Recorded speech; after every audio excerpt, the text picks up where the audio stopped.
7 menit tadi? 7. Prolog boleh, prolognya boleh. Boleh ya? Buat kakak Oke. Novi, makasih di bawah ya, kakaknya Bang Andi. Masya Allah, kalau aku ke Jakarta itu ke rumahnya Kak Novi sebenarnya, tempatnya Bang Andi. Ya lanjut. 7 menit ya, Bang Hos ya. Loh, Iya, siap. mana ini ibunya? Mana tukang Kepental orang mungkin. kepental ya? Kalau si aku sih pengennya sih 3 menit aja, tapi kalau Kak 3 Kezia menit butuh ya? 5 menit nggak ada apa-apa. Iya, Sebentar. Mbak Mariam monitor. Maria turun ke pental mungkin ya. Oke, sudah.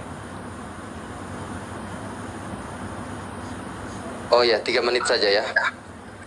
Ibu Pendeta, setuju kalau kita diskusinya timernya 3 menit ya, Ibu Pendeta ya? Nggak apa-apa. Oke. Oke, jadi kita mulai diskusi malam hari ini.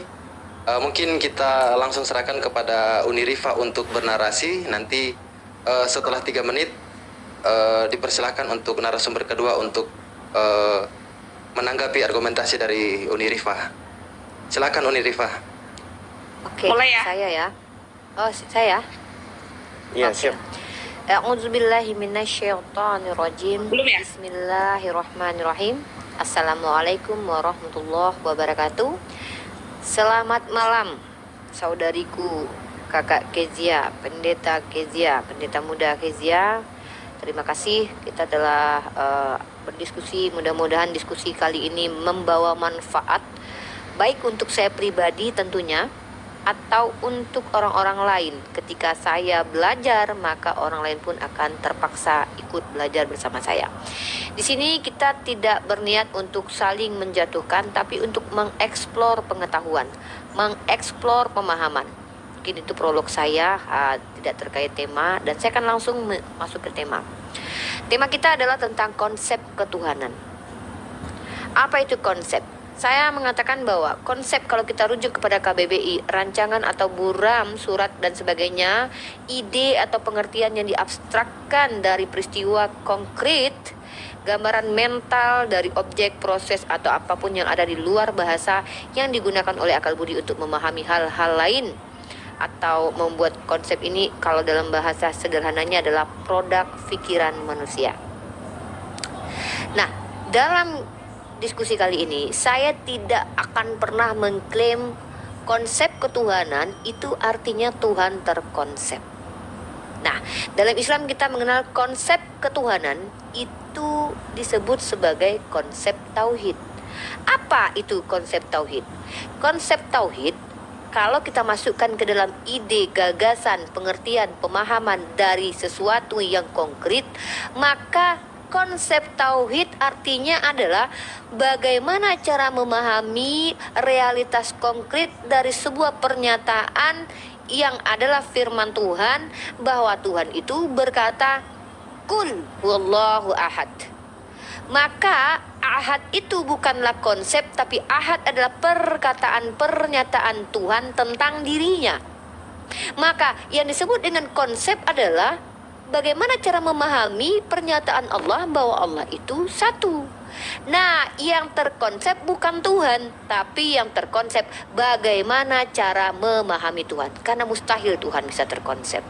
Bagaimana mungkin kita mau mengkonsep Tuhan? Tuhan tidak material, Tuhan tidak bisa dipegang di toel-toel.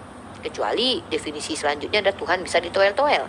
Nah, konsep tauhid adalah satu konsep yang konkretnya berasal dari kata Qul huwallahu ahad, bahwa Allah itu ahad, Allah itu al-wahid. Maka konsepnya disebut tauhid, artinya apa? Mentauhidkan Allah, menjadikan bahwa hanya Allah sebagai entitas satu-satunya ilah yang wajib disembah, yang layak disembah dengan segala keagungan sifat-sifatnya dan zatnya yang laisa kamitslihi syai'un.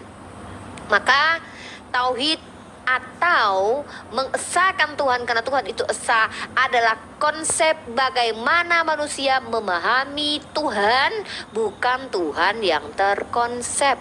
Itu dulu yang dipahami, oke? Tauhid adalah konsep memahami Tuhan, bukan kebagaimanaan Tuhan, tapi bagaimana cara memahami Tuhan. Itu yang dipahami, ya. Nah, asal muasal konsep tauhid ini konkretnya dasarnya dari mana? Dari firman Tuhan yang ditunjukkan di dalam beberapa ayat di Al-Quran. Salah satunya dalam surah apa? Surah Al-Ikhlas.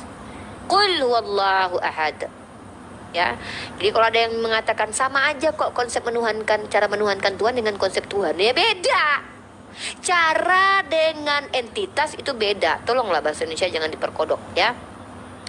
Jadi kalau kita bicara konsep tauhid, maka saya akan menunjukkan definisi kata ahad dulu ya.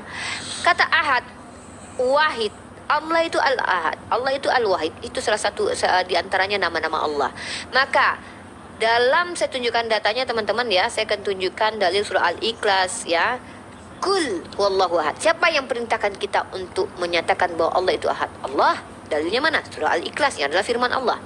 Nah, dalil dalam hadis qudsi yang diriwayatkan oleh Abu Hurairah radhiyallahu anhu, Nabi sallallahu alaihi wasallam bersabda bahwa Allah Subhanahu wa taala berfirman, "Adapun cercaan anak Adam terhadapku ialah ucapannya bahwa Allah telah menjadikan untuk dirinya seorang anak, padahal aku adalah Al-Ahad, yang Maha Esa dan yang menjadi tempat bergantung, bukan yang digantung. Aku tidak beranak dan tidak diperanakan. Tiada bagiku tandingan seorang pun." Hadis riwayat Imam Bukhari, hadis qudsi. Hadis Buraidah radhiyallahu anhu, Nabi sallallahu alaihi wasallam mendengar seorang berdoa dengan mengatakan, "Ya Allah, sesungguhnya aku meminta kepadamu dengan aku bersaksi bahwa Engkaulah Allah, tiada ilah yang benar kecuali Engkau Al-Ahad, yang Maha Esa, yang menjadi tempat bergantung, bukan yang digantung, dan para hambanya." Hadis riwayat Tirmizi nomor 3473. Dalil Al-Qur'annya ada, dalil hadisnya ada. Kata tauhid sendiri bukan kata yang muncul setelah ratusan tahun Nabi Muhammad wafat. Tidak, tapi kata tauhid sendiri diajarkan oleh lisan baginda Rasulullah Muhammad sallallahu alaihi wasallam. Ya, dalilnya mana? Sudah habis waktu? Ya, ini sudah sekitar 4 menit Uni Rifa. Oke, tauhid itu Nabi Muhammad ajarkan. Saya akan tunjukkan dalil secara eksplisit bahwa yang mengajarkan tauhid itu adalah baginda Rasulullah, bukan Cahyono, bukan Bambang, bukan Markona yang muncul belakangan setelah baginda Rasulullah wafat. Tapi Nabi Muhammad yang mengatakan bahwa kalian diperintahkan untuk bertauhid. Mana kata tauhid dalam Al-Quran? Definisi tauhid yang dimaksud menuhankan, mengesakan Allah memang tidak ada, tapi kata tauhid ada dalam Al-Quran. Wa ummatukum umat tauhid ada, tapi bukan berarti itu maksudnya adalah bagaimana cara menuhankan Tuhan. Tapi bagaimana cara menuhankan Tuhan? Tuhan yang perintahkan dulu. Ayatnya harus ada apa? Qul wallahu ahad. Katakanlah Allah itu ahad. Maka ketika kita mengahadkan Allah, itu disebut sebagai konsep tauhid. Kurang lebih seperti itu. Mohon maaf kalau ada kata yang salah. Saya tidak menyinggung kitab orang lain, tapi saya fokus di dalam iman saya. Nanti setelah pendeta Keiza bercerita, memprologkan imannya, baru saya tanggapi. Kalau ada tanggapan silakan dicatat, dipertanyakan. Terima gaji. Silakan lanjut. Terima kasih Uni Rifa. Mungkin Mbak Mariam untuk timernya, Mbak Mariam pakai 2 perangkat ya? Iya pakai ini dari tadi sudah sudah saya mulai tapi kok ternyata Enggak. di situ mungkin ya itu gimana caranya? Untuk kamera, untuk handphone yang satu aktifkan timernya. Kamera yang pakai open cam itu syuting ke arah timer tersebut, jadi biar bisa dilihat sama semuanya gitu. Sudah, tapi kok nggak bisa ya? Coba open cam.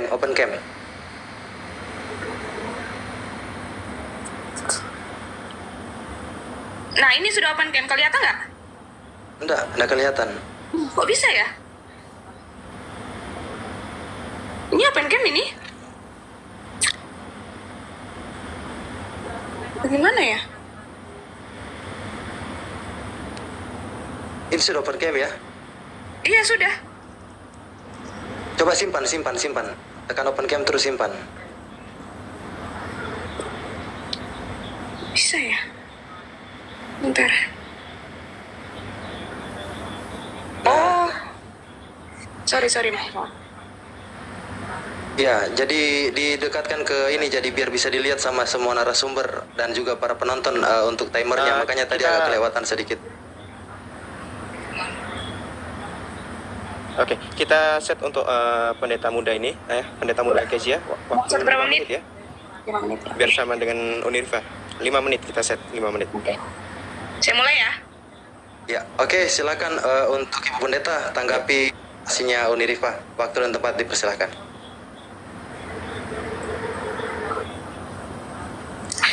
Oke.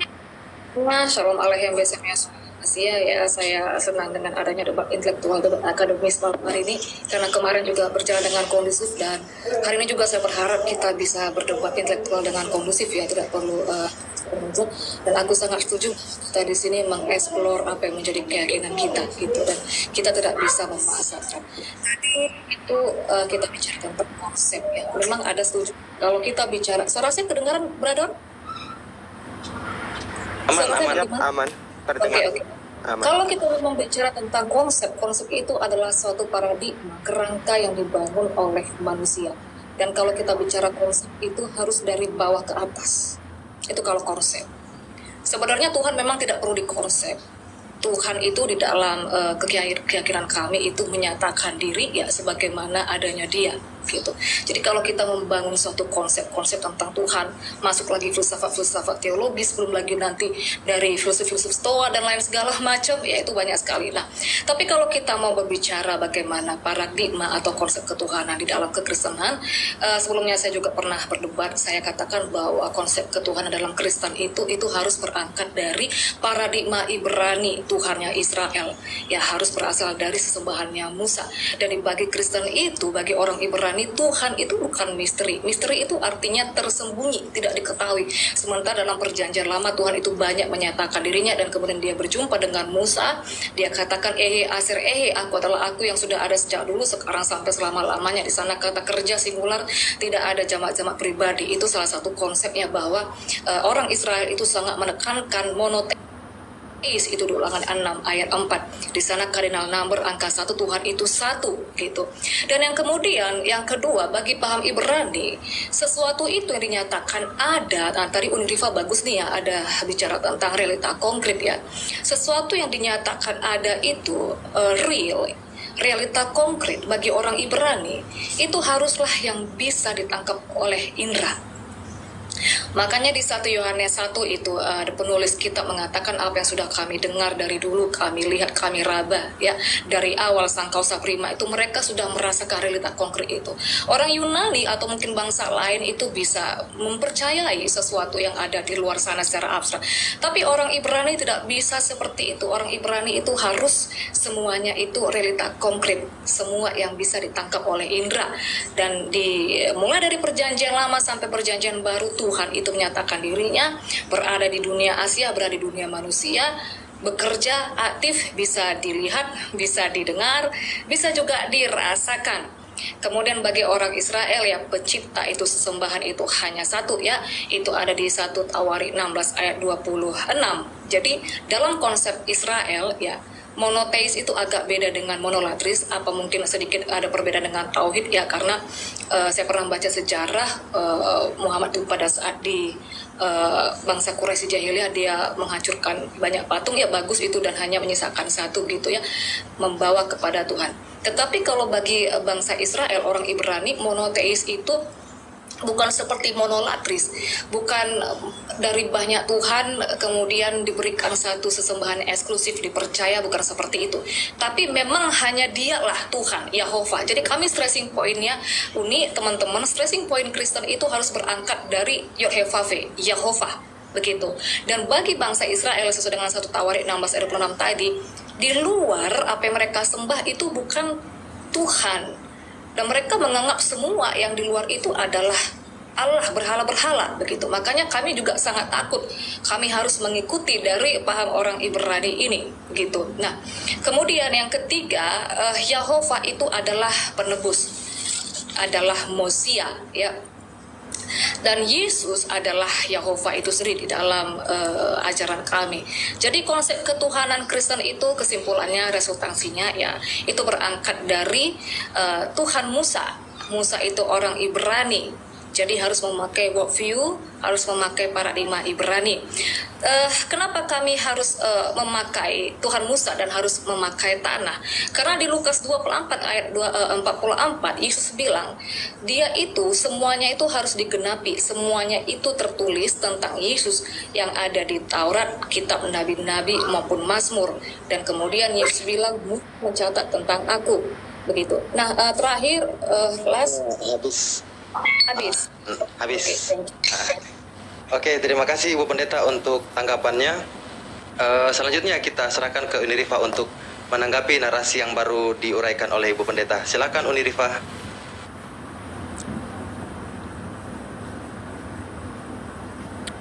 Pertama, terima kasih buat Ibu Dokter Titis, masakannya enak luar biasa.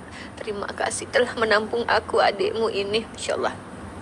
Ya, teman-teman yang saya cintai karena Allah, seperti janji saya akan tunjukkan bahwa kata tauhid itu diajarkan oleh lisan yang mulia Nabi kita Muhammad SAW, bukan Cahyono, bukan Bambang, bukan Sukenawati yang hadir ratusan tahun kemudian. Ini dia datanya. Sumber primer kita adalah hadis, ya. Teman-teman kalau boleh dilihat, hadis riwayat Sahih Bukhari, Sahih, ya. 6824 telah menceritakan kepadaku dari Abdullah sampai kepada Ibnu Abbas berkata, dikala Nabi SAW mengutus Muaz ke negeri Yaman, Nabi berpesan, wahai Muaz, engkau mendatangi kaum ahli kitab, maka jadikanlah materi dakwah pertama-tama yang engkau sampaikan adalah agar mereka mentauhidkan Allah Ta'ala. Ini dia. Ini dia yang disebut dengan apa? Ajaran yang bersumber dari ring 1. Bahasa Arabnya apa? Ini bahasa Arabnya. Nah, bahwa di sini Muaz jabal ila nahwi ahlil yaumani qala lahu innaka taqdamu ala qaumin min ahlil kitabi falyakun awwala ma tad'uhum ila ayyuwahidallah ayyuwahidullah. Nah ini bahasa Arabnya ya. Jadi ini bukan terjemahan yang tidak ada kaitannya nih, ada nih. Nah, ayyuwahidallah adalah perintah Nabi, bukan perintah Bambang Cahyono, Ustadz Kiai manapun, bukan, tapi baginda Rasulullah Muhammad SAW yang memerintahkan. Artinya di sini saya sudah menjabarkan ajaran tauhid itu bukanlah Tuhan yang terkonsep, tapi cara menuhankan Tuhan yang terkonsep. Kemudian dalilnya jelas eksplisit dalam Al-Quran ada, realitas konkret dalilnya ada, bukan Tuhannya harus realitas konkret, nggak ada gitu. Nggak ada istilahnya agama Semitik itu memaknai Tuhan itu kalau disebut ada harus real, berwujud, itu Tuhan pagan. Nah, tadi ada hal yang menggelitik saya, pernyataan dari pendeta kita Keiza. Menurut orang Ibrani, menurut tradisi Yahudi. Nah ini saya bingung nih. Tolong saudariku, Anda sebagai Kristen ketika membawa perspektif orang Yahudi atau orang Ibrani, bawakan dalilnya. Kalau tidak, jangan bawa-bawa klaim dari mereka. Karena saya sedang berdiskusi dengan orang Kristen, bukan dengan orang Yahudi. Kalau Anda mau mengatakan bahwa paradigma yang Anda bawa sebagai Kristen itu sesuai dengan orang Ibrani, dengan Musa, bawakan dalilnya. Saya katakan paradigma saya tentang menuhankan Tuhan itu sesuai dengan Nabi saya ajarkan. Mana dalilnya? Saya bawakan dalilnya. Tapi ketika Anda mengklaim bahwa Yahudi, Ibrani, konsep ketuhanannya, paradigmanya sama dengan kalian, bawakan datanya saudariku. Nah, sorry, bunyi pula kerongkongan aku. Maaf, jakutnya ketelan. Jadi teman-teman ketika berbicara, teman Kristen ketika berbicara mewakili orang Yahudi, saya tidak bisa percaya. Saya sedang berdiskusi dengan Kristen, ya. Nah, kemudian bahwa segala sesuatu yang ada itu harus nampak. Siapa yang ngajarin, sayang? Jangankan bicara tentang entitas yang dikatakan Tuhan, ciptaan Tuhan saja tidak bisa dipastikan ada itu harus berwujud. Loh, apa contohnya? Anda punya perasaan tidak? Punya. Mana realitas konkretnya perasaan? Tidak bisa Anda tunjukkan. Punya akal tidak? Punya. Mana realitas konkretnya? Jadi tidak semua yang ada itu harus berwujud. Janganlah seperti itu. Hanya orang pagan yang memaksakan Tuhan itu harus berwujud, ya. Nah, kemudian Mbak Keza juga mengatakan, kami pakai paradigma Ibrani. Loh. tunjukkan kepada saya di mana orang-orang Ibrani atau Bani Israel mengatakan bahwa Tuhan itu terkonsep dengan doktrin bukan keberapaan Tuhan, tapi kebagaimanaan Tuhan. Dan konsepnya adalah Trinitas. Tunjukkan saya datanya, sayang. Ya, tolong tunjukkan kepada saya data. Saya tidak butuh asumsi teologi, paradigma teologi dari iman Kristiani karena saya sudah belajar. Jangan-jangan saya lebih tahu tentang doktrin Tritunggal, doktrin Unitarian, doktrin Oneness, Saksi Yehova, Sabelian. Saya bisa tunjukkan itu, jelaskan. Ujar. Saya minta saudariku Kezia. Ini minta maaf, waktunya telah habis. Sesuai dengan iman Anda. Makasih. Oke, terima kasih Uni untuk tanggapannya. Kita berikan kesempatan kepada Ibu Pendeta Kezia untuk menanggapi narasi atau tanggapan dari Uni Rifa. Waktu dan tempat, silahkan. Oke, thank you Uni Rifa. Sebelumnya saya FBI ya, for your information, saya bukan Trinitas. Saya only Jesus. Tadi saya sudah jelaskan, sebenarnya mungkin Uni tidak menyimak ya. Di sana kami percaya ehe aser ehe, saya tadi sudah katakan itu singular. Tidak ada jamak pribadi, itu satu. Jadi saya bukan Trinitas. Kedua, bagaimana kita bisa membuktikan bahwa bagi orang Ibrani, ya Tuhan yang datang ke Musa itu di Ulangan 6 ayat 4. Di sana ehe aser ehe, di sana kata kerja ya. Tuhan itu menyatakan diri, ada bentuk ya, ada penampilan rupa seperti manusia. Dan di sini saya luruskan, Yesus bukan manusia. Tidak ada ayat yang mengatakan dia menjadi manusia. Itu salah terjemahan dari orang-orang Trisana. Yang benar logos sars egeneto itu menjadi daging. Manusia itu pengelompokan makhluk hidup ya. Di sana sars. Jadi dia hanya datang dalam appearance, penampilan manusia. Terus di sini buktinya. Ini saya balikkan dulu kameranya ya. Sebentar, ini saya kasih data. Kita buka di Kejadian 1 ayat 26 ya, di situ penciptaan Adam manusia ya.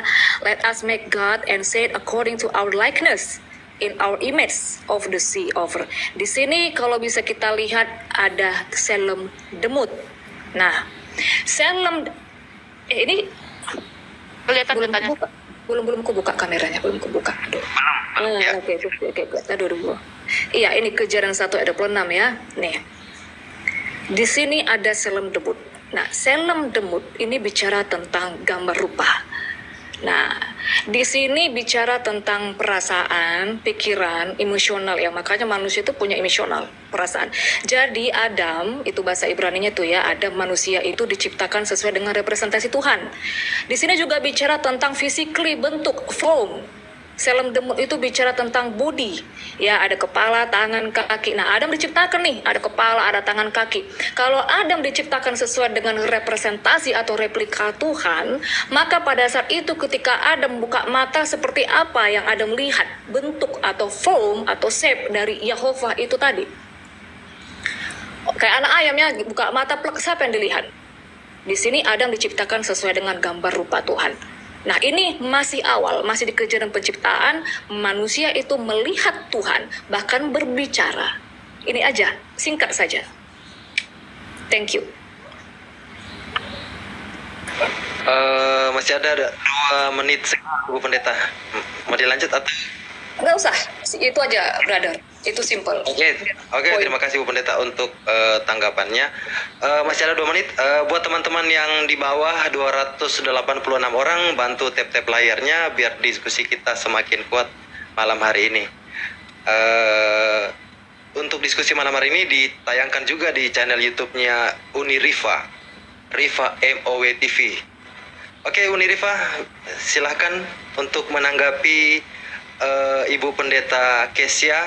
5 menit diberikan kesempatan kepada Uni Rifa. Dimulai dari sekarang, silahkan.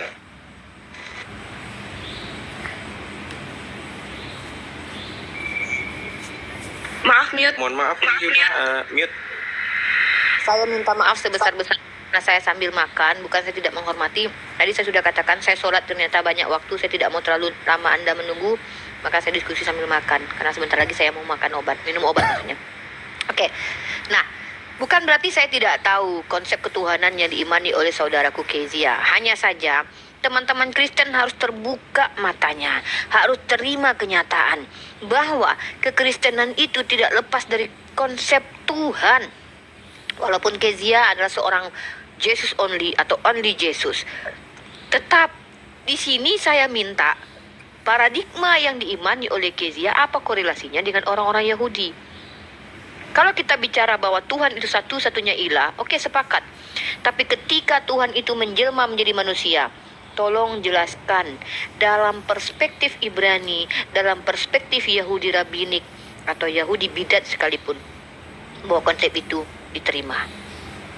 Ya, karena dari tadi Kezia sibuk menceritakan bahwa Anda ini imannya berdasarkan paradigma Ibrani.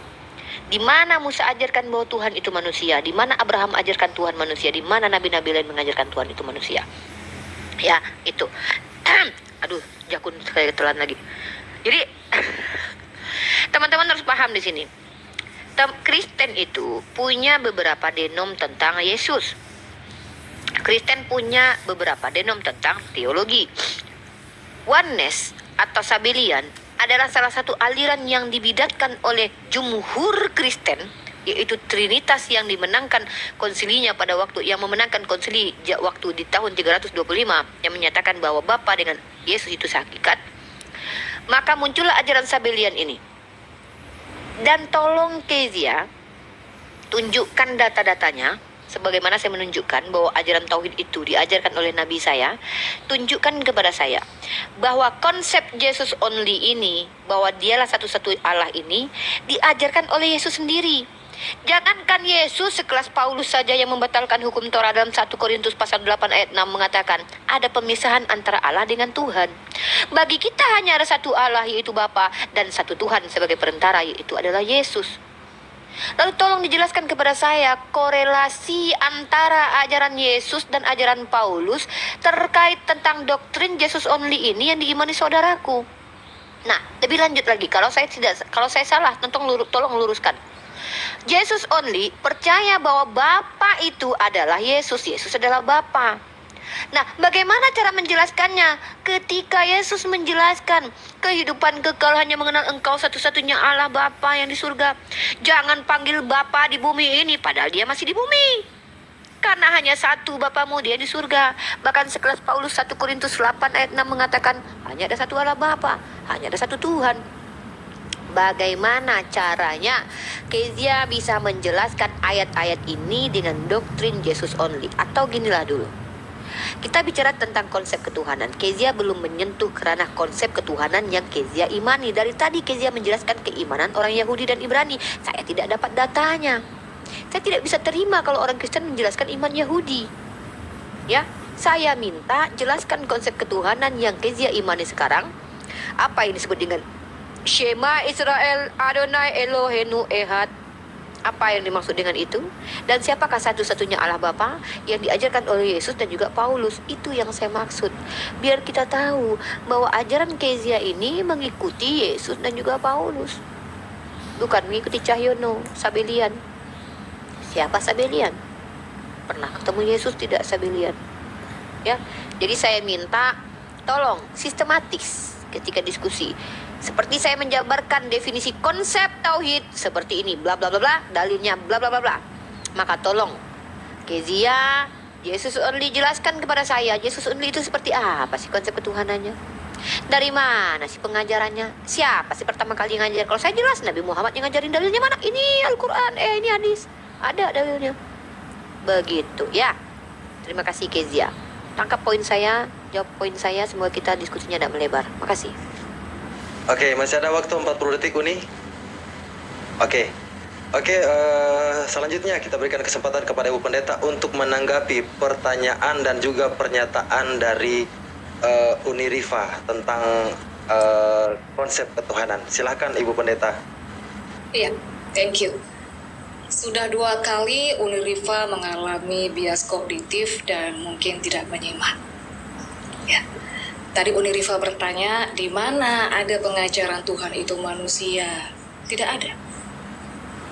Sebelumnya saya sudah katakan, kami adalah orang only Jesus yang tidak mempercayai Tuhan itu menjadi manusia. Tidak ada. Tapi Unirifa tidak menyimak pernyataan saya dari awal ya. Tuhan itu hanya datang, itu di Filipi 2 ayat 7-8. Hanya datang di dalam a brains, skemati hos anthropos, skema, kerangka, bentuk form. Dia hanya datang dengan penampilan manusia. Apa dia malu? Bukan. Malu itu ciptaan. Makanya tadi saya ajak untuk membaca di Kejadian 1 ayat 26.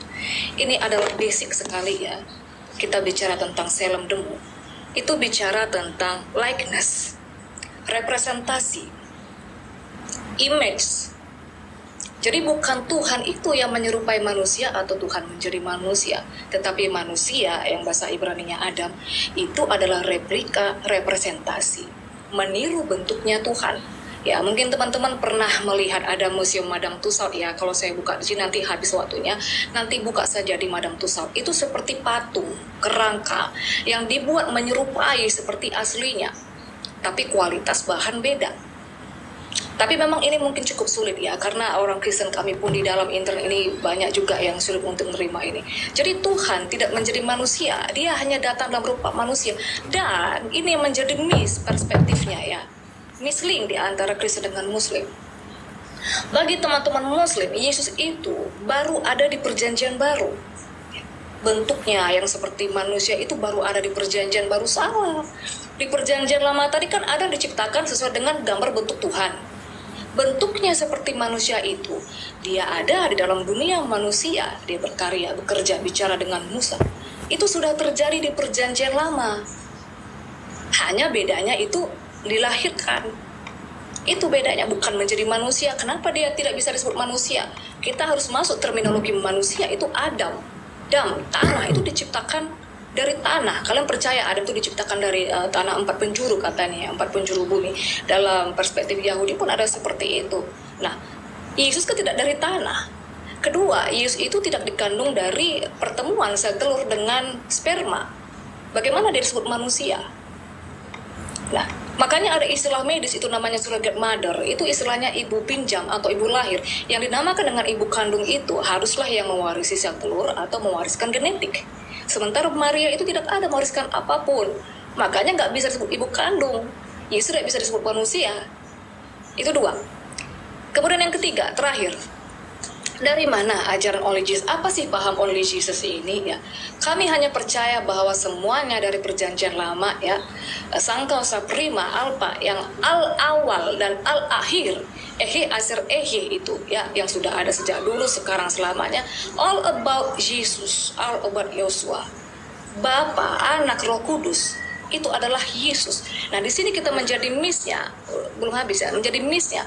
Bagi teman-teman Muslim, Allah itu nama. Sementara bagi kami Allah itu bukan nama. Allah itu hanyalah general term, gelar umum seperti presiden. Yahova itu proper name, dijadikan nama. Anak itu sebutan, Bapa itu sebutan, Roh Kudus sebutan atau gelar. Yang nama pribadi, personal name itu Yesus. Allah itu bukan nama pribadi. Nah, di sini kita misling. Kalau kami di awal tadi saya sudah katakan, stressing point kami itu harus berangkat dari Yahova, Tuhan, bukan Allah. Berangkat dari Tuhan, Adonai, Elohim, Adonai Echad. Berangkat dari Tuhan. Dengarlah Israel, Yahweh itu adalah Tuhan kita. Yahweh itu Allah kita. Berangkat dari Tuhan, Yahweh, bukan dari Allah. Allah bukan nama. Itu. Silakan. Masih ada waktu 42 detik lagi. Gak apa-apa, brother, udah selesai. Oke, siap. Terima kasih Bu Pendeta. Kita sudah masuk ke sesi keempat ya. Tadi 3 sesi sudah berlalu, masing-masing sudah bernarasi. Kita masuk ke sesi keempat. Silakan Unirifa untuk bernarasi, membantah atau mengeluarkan pernyataan tentang apapun yang diuraikan oleh Ibu Pendeta Kezia. Silakan Unirifa, waktu dan tempat dipersilahkan. Ya, kotor Wawa. Makasih banyak Wawa. Jadi gini, Kak Kezia mengatakan bahwa saya bias kognitif. Gini ya teman-teman, kalau teman-teman mengetahui Yesus only dalam garis pemahaman secara umum, teman-teman tentu tahu bahwa justru Yesus only itu adalah keyakinan yang percaya bahwa Tuhan Bapa yang tadinya roh itu menjadi manusia. Nah, wajar saya bawa definisinya secara umum. Ya silakan dibuka data. Jesus only itu pemahaman apa? Oneness itu pemahaman seperti apa? Tiba-tiba ketika ada pemahaman baru dari Kezia, baru saya tahu ternyata Kezia adalah Jesus only yang tidak percaya Tuhan itu jadi manusia. Ini kan berbeda ini dengan Jesus only mayoritas ini. Wajar nggak kalau kita nih gagal paham dengan pernyataan Kezia? Wajar. Ini dia nih orang sama seperti penjelasan saya Trinitas, tapi tahu-tahu Trinitas menjelaskannya oneness. Jadi kita yang akan orang-orang yang belajar seperti kita yang sudah tahu bahwa Jesus only, oneness, sabelian, begini loh definisinya. Kaget dengan pernyataan baru dari Pak Ibu Pendeta Kezia. Saya bingung. Kezia ini menerima Yesus sebagai anak manusia atau bukan manusia nih? Itu yang saya ingin lagi nih. Dari yang saya dengarkan tadi, Anda menjelaskan bahwa kami tidak percaya bahwa Tuhan itu menjadi manusia. Karena dalam kitab Kejadian, manusia itu dibuat seperti Tuhan. Manusia itu serupa dengan Tuhan. Anda menggambarkan seperti gambar atau seperti ukiran, itu nanti kita bahas. Masalahnya adalah, pemahaman Anda tentang Yesus ini, apakah dia bukan manusia? Lalu bagaimana Anda mau menjelaskan dalam 2 Yohanes pasal 1 ayat 7, sebab banyak penyesat telah muncul dan pergi ke seluruh dunia yang tidak mengaku bahwa Yesus Kristus telah datang sebagai manusia. Itu adalah penyesat dan antikristus. Pertanyaan saya, Yesus ini datang sebagai apa? Kalau dia bukan manusia, lalu dia datang sebagai apa? Lalu bagaimana dengan ayat ini? Makanya saya minta pernyataan Yesus tentang dirinya. Dia berkata, anak manusia, anak manusia. Tiba-tiba Kezia mengatakan, kami tidak percaya bahwa Tuhan menjadi manusia. Loh, secara realitas dia anak manusia. Kalau Anda bicara tentang apakah dia tidak hasil dari sperma, Adam juga begitu. Adam juga bukan hasil sperma. Hawa juga seperti itu. Eve juga seperti itu ya.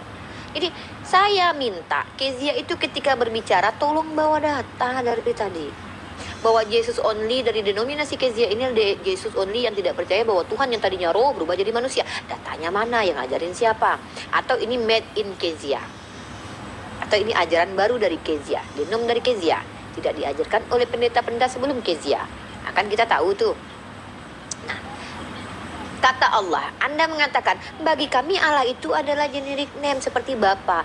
Itu lagi-lagi saya tidak dapat datanya. Tunjukkan data siapapun skolar, baik Kristen, Islam, Yahudi, Kejawen, Parmalin, Hindu, Buddha, Ortodok, apa ke penyembah pagan, penyembah hantu belau di seluruh dunia yang pernah mengeluarkan jurnal ilmiah dan mengatakan bahwasanya Allah itu adalah gelar.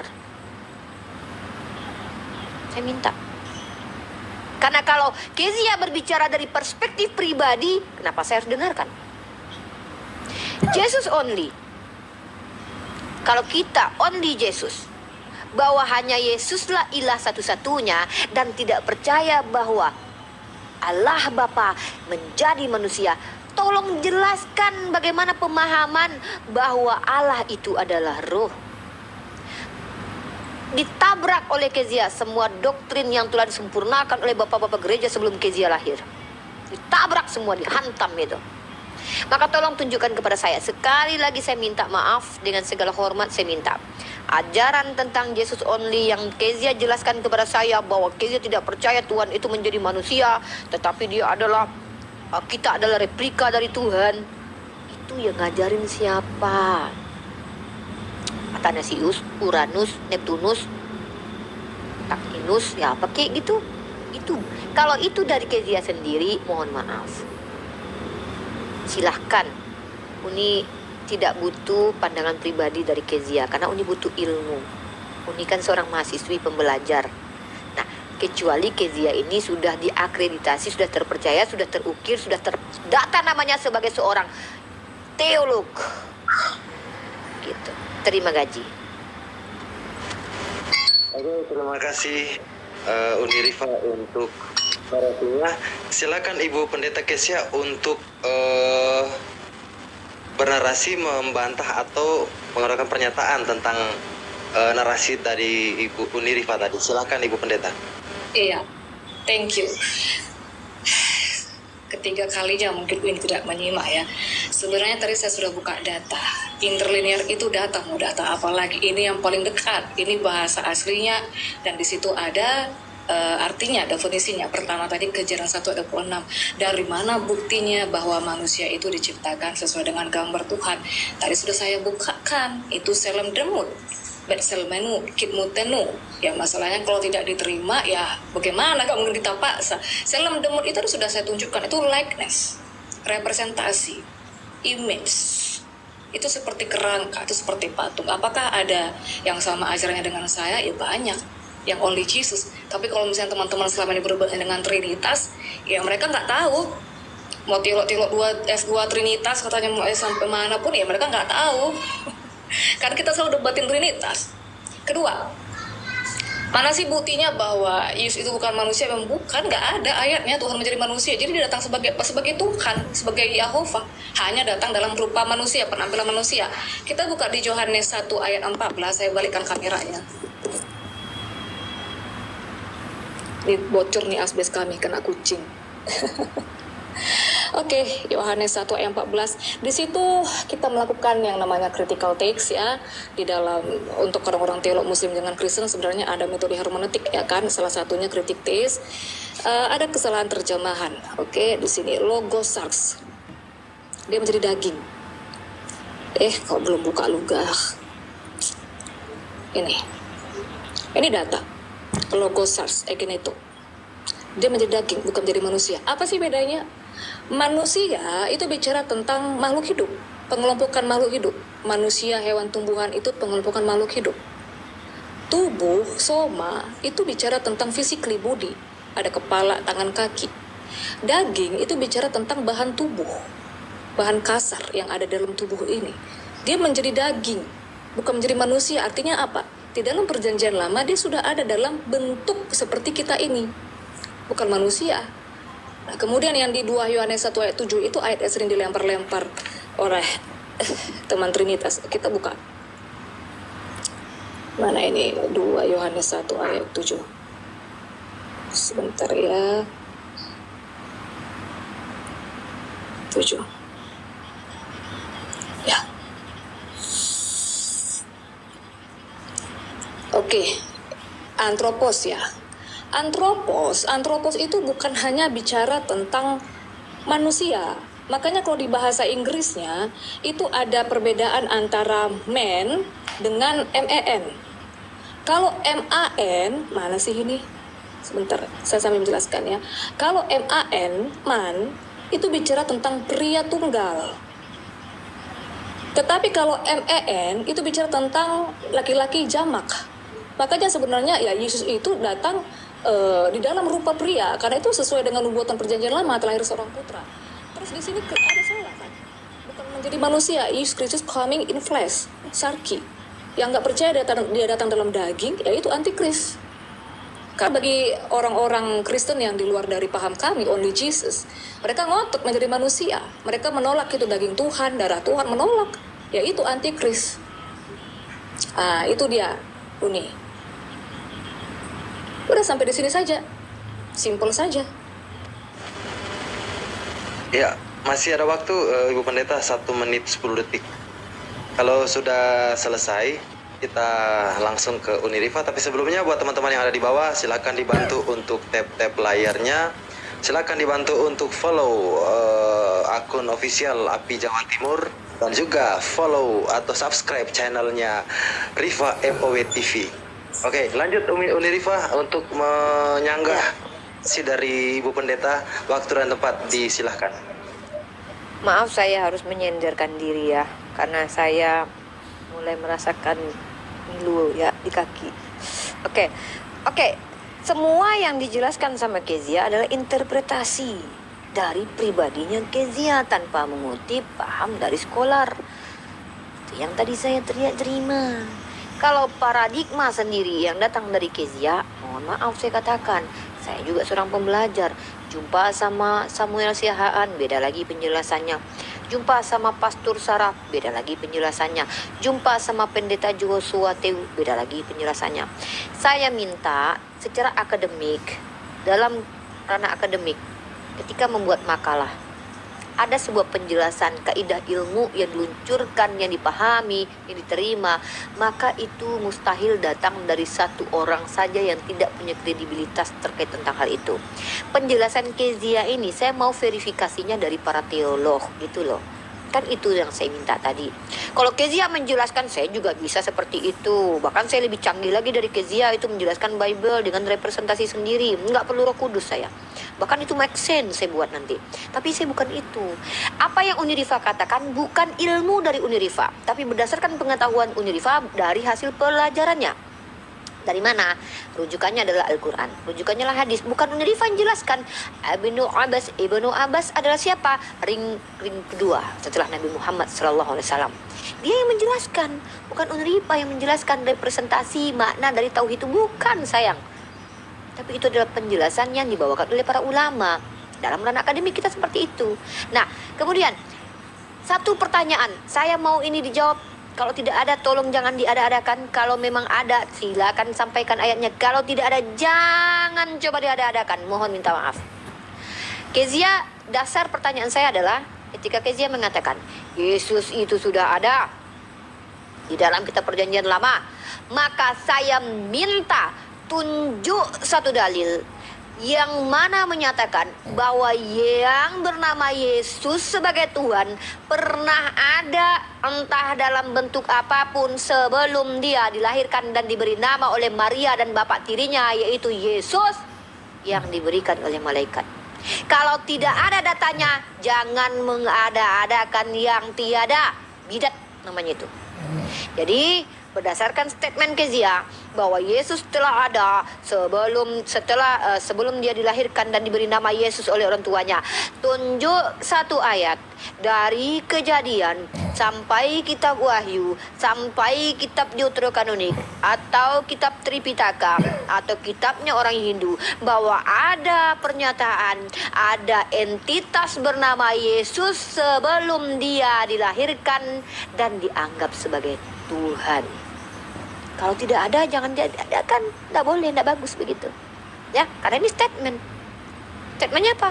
Yesus sudah ada sebelum dilahirkan. Gitu ya. Jadi kalau bicara tentang, oh itu kan ada firman. Wait. Saya tidak mau representasi pribadi, asumsi teologi pribadi. Boleh asumsi teologi minimal dari denominasi. Skolarnya verifikasi. Siapa skolarnya? Ya minimal guru besar lah gitu. Dari teologi, kan enak gitu. Kalau tidak ada, jangan buat Uni seperti ini. Pusing kepala Uni begini jadinya. Nanti Uni ketemu lagi sama Pastor Sarah. Oh, Jesus only adalah begini-begini. Pak Henry Tan bilang begini lagi. Terus jumpa lagi sama Joshua Teo. Begini lagi katanya.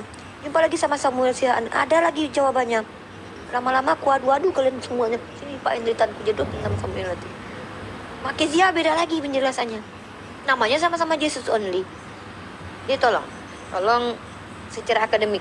Mungkin Kezia dari gaya bahasa adalah seorang akademisi. Ketika kita membuat makalah, mahasiswa itu buat makalah, yang analisa itu nanti belakangan dinilai. Tapi yang akan dinilai dosen adalah mana daftar pustakanya. Dari mana kau tahu?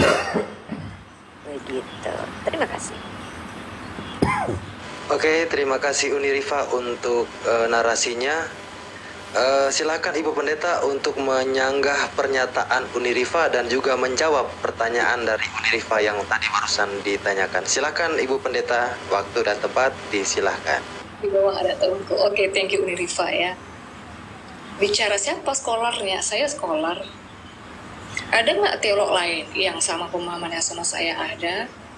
Ada kayak seperti PSBN, ada Pak Jerry Elim, ada banyak teolog ya. Kedua, Samuel berbeda, Sarah berbeda ya. Mau diadukan dengan saya, diadukan saja, memang saya beradu dengan mereka. Dari kemarin saya beradu dengan mereka karena mereka pahamnya binatur. Yesus 100% Tuhan, 100% manusia. Memang justru saya meng-counter attack mereka. Mereka di mana belajar? Mereka sekolah, tidak. Karena saya counter attack mereka, karena banyak kami yang sudah mendebatkan mereka, makanya mereka itu sudah agak berubah. Mereka yang jangan mengaku-mengaku. Oke, ketiga. Tadi sebenarnya saya sudah bawa data ya, dari mana sih berangkat, Ulangan 6 ayat 4, tadi saya sudah buka. Ya, kita kan ini aja, teknologi sekarang semakin berkembang, ya kan, banyak akses yang bisa kita terima. Kita sekarang untuk melihat bahasa asli, kan dalam hermeneutik itu kan ada critical text. Ya, kita bisa mengkoreksi mana terjemahan yang salah. Tadi saya sudah koreksi, saya buka bahasa aslinya, interlinearnya. Kan kita nggak mungkin lagi saya ajak Uniriva atau teman-teman yang lain ke Israel sana, kan hanya untuk mengetahui, oh ini bahasa asli, nggak perlu. Sekarang kita sudah sangat terbuka, teknologi semakin berkembang. Nah ini Echad. Echad ini cardinal number, ya, maskulin singular. Ya kami berangkat dari sini, Tuhannya Israel. Dia ketemu sama Musa. Terus di mana Yesus itu ada di perjanjian lama? Ini saya baca ayatnya ya, mana tadi yang ditawari.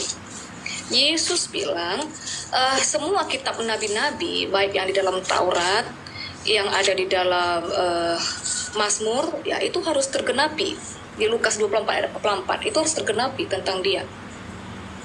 Kalau saya buka bisa aja, cuman nanti kan habis waktunya. Silakan ya Lukas 24 ayat 44. Kemudian di Yohanes 5 ayat 46, Yesus mencatat tentang aku, kata Yesus. Nah, di mana ada nama Yesus di dalam perjanjian lama? Yesus itu adalah personal name, nama pribadi. Karena itu kan bahasa Indonesia terjemahannya. Kalau dari Hebrew Paleo-nya, dari Ibrani kunonya, di perjanjian lama itu saya baca ya Hebrew Paleo-nya itu Yahuwah. Yah aku, Huwah itu hidup ya, dari Hafah. Aku yang hidup. Yesus itu dari Paleo Hebrewnya itu Yahusua atau Yahusa, Yah aku. Sa itu dari akar kata Yasa. Bisa saya buka nanti. Akulah penyelamat. Di Ulangan 6 ayat 4 itu di Yesaya itu dikatakan akulah penebus. Kemudian di Lukas 2 ayat 11 itu pengejawatannya. Yesus itu dibilang akulah dia juru selamat. Ya, Mosia. Apa bedanya dengan Adam? Adam juga tidak dari sperma di Yohanes 1 ayat 18.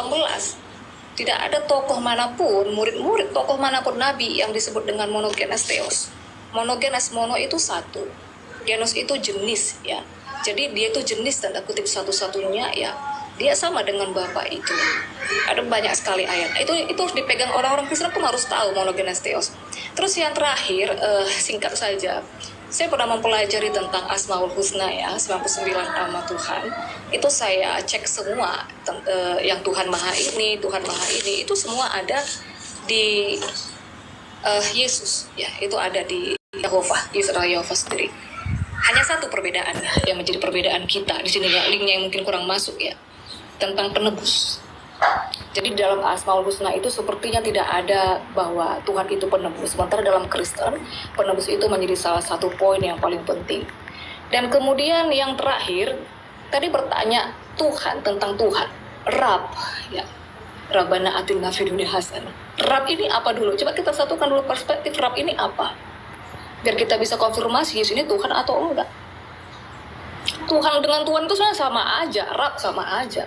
Makanya kami tuh stressing pointnya berangkat dari Yahovah. Itu. Mungkin Uniriva bisa kasih tahu Rab itu apa dulu gitu. Tuhan itu apa dulu, kita satukan dulu perspektif. Karena dalam perspektif Kristen ketika bicara Tuhan sebenarnya Yahovah itu. Di situ berangkatnya. Cuman perjanjian lama terjemahannya kenapa harus diganti dengan Tuhan kapital? Kan mendingan dibikin aja YHWH, ngapain diganti kan, jadi membias dirinya kan, ambigu itu. Silakan Uni.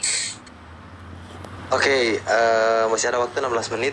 Sebelum saya lanjutkan ke Uniriva, biar pertanyaan tidak terjadi dua kali dari Uniriva, mungkin minta maaf Ibu Pendeta, tadi Uniriva menanyakan dalil dalam konteks redaksi dari Saya di sini butuh edukasi, butuh ilmu. Nah, kalau kita bicara tentang perspektif orang Ibrani, perspektif orang Yahudi, siapa yang ngajarin Tuhan itu jadi daging? Siapa yang ngajarin? Rabi mana yang ngajarin begitu? Kan seperti itu, Kezia, sayangku, cinta. Nah, jadi saya minta tolong kepada Kezia. Setiap argumentasi, contoh tadi Kezia bilang, saya sendiri adalah orang yang berdebat dengan Samuel Siahaan, dengan Pastor Sarah. Nah, inilah kami umat Islam perlu berdiskusi dengan kalian satu persatu. Ternyata yang mengaku sama-sama Yesus only, sama-sama oneness sekalipun, ternyata berbeda perspektif. Ini karena kalian terbiasa menggunakan perspektif pribadi satu sama lain.